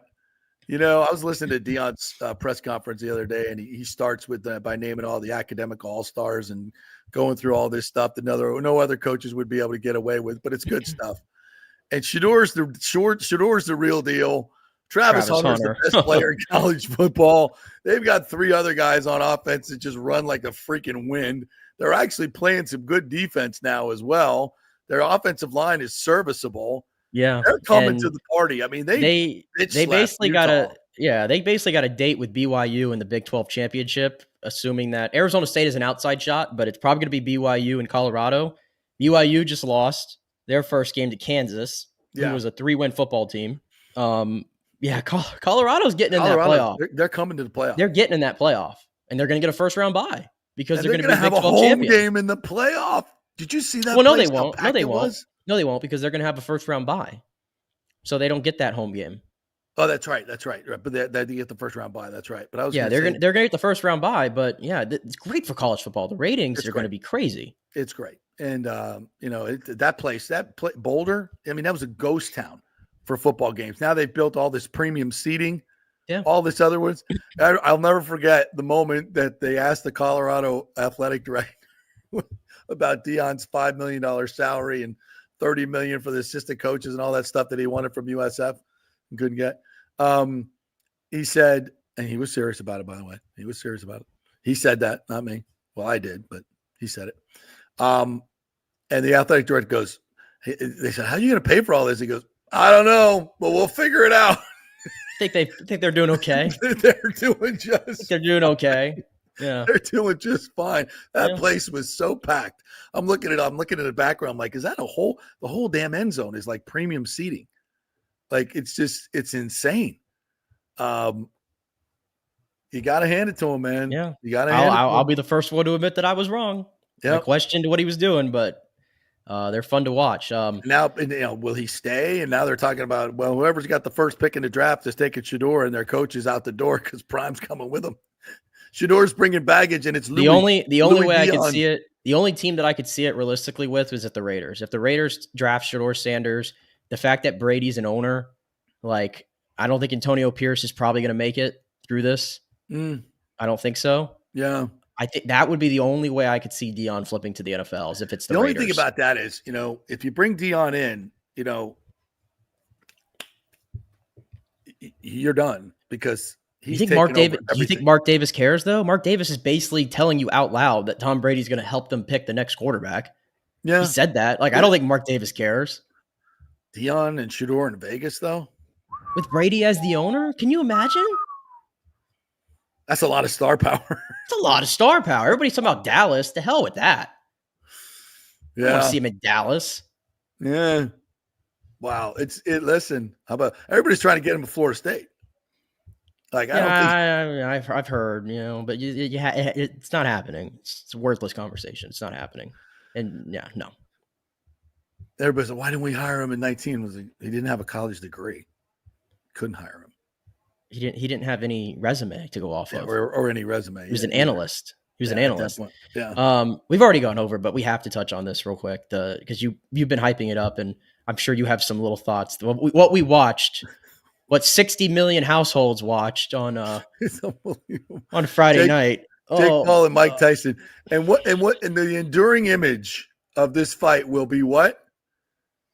Mike Tyson's naked ass. Mike Tyson's 58-year-old naked ass. And is that not the most appropriate thing for this piece of shiz? JP, the stream was buffering the entire night, but it was working perfect whenever we got a look at Mike Tyson's ass. It was working perfect for everybody. I guess for like 80% of the country, like that's where it froze. Like it froze on his knee. There's pictures all over Twitter. It was great.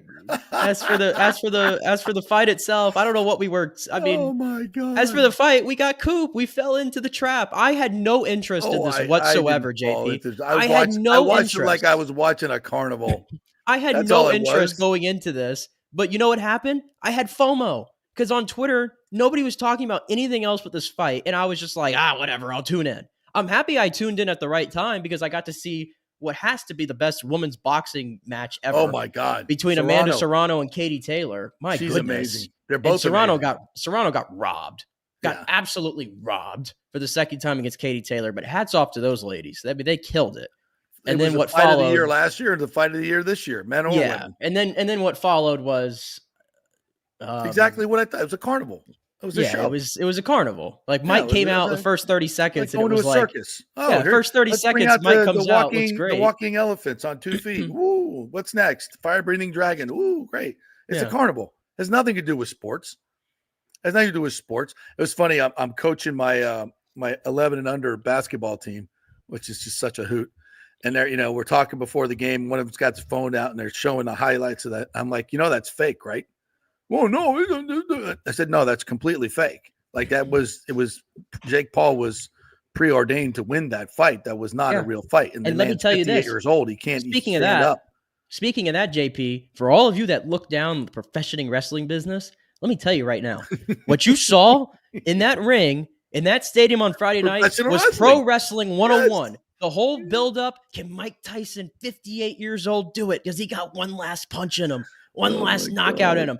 But you know what the difference is between professional wrestling and real boxing, JP? And what we saw that night? In professional wrestling, I can still believe that the 50-year-old man can have one great match and he can go over because that's what we can do. Yeah. And you can have that fun moment for everybody. Yeah. But you can't do that in boxing.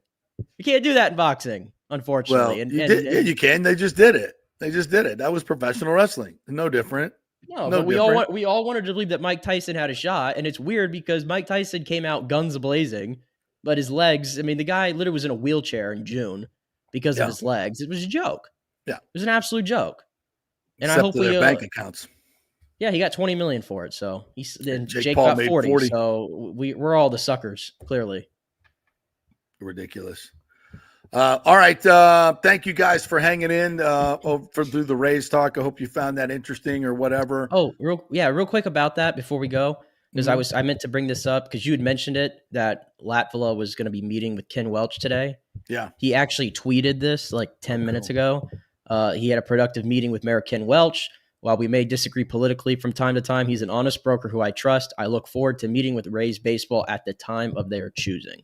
So that was from Chris Latvala on Twitter, confirming what you said. Okay. And I also, he texted me as well, and I had asked him a couple questions. And he said the July vote on the deal was 5-2 in the commission. I was one of the 2 no votes. After the hurricane, when the bonds came up, the vote was 6-1 to delay. So while everybody wants to point the finger at this guy, he's always been a no vote. Okay. The entire commission voted 6-1 to delay the bonds. And it's the delay that has made Stu Sternberg say, I'm out.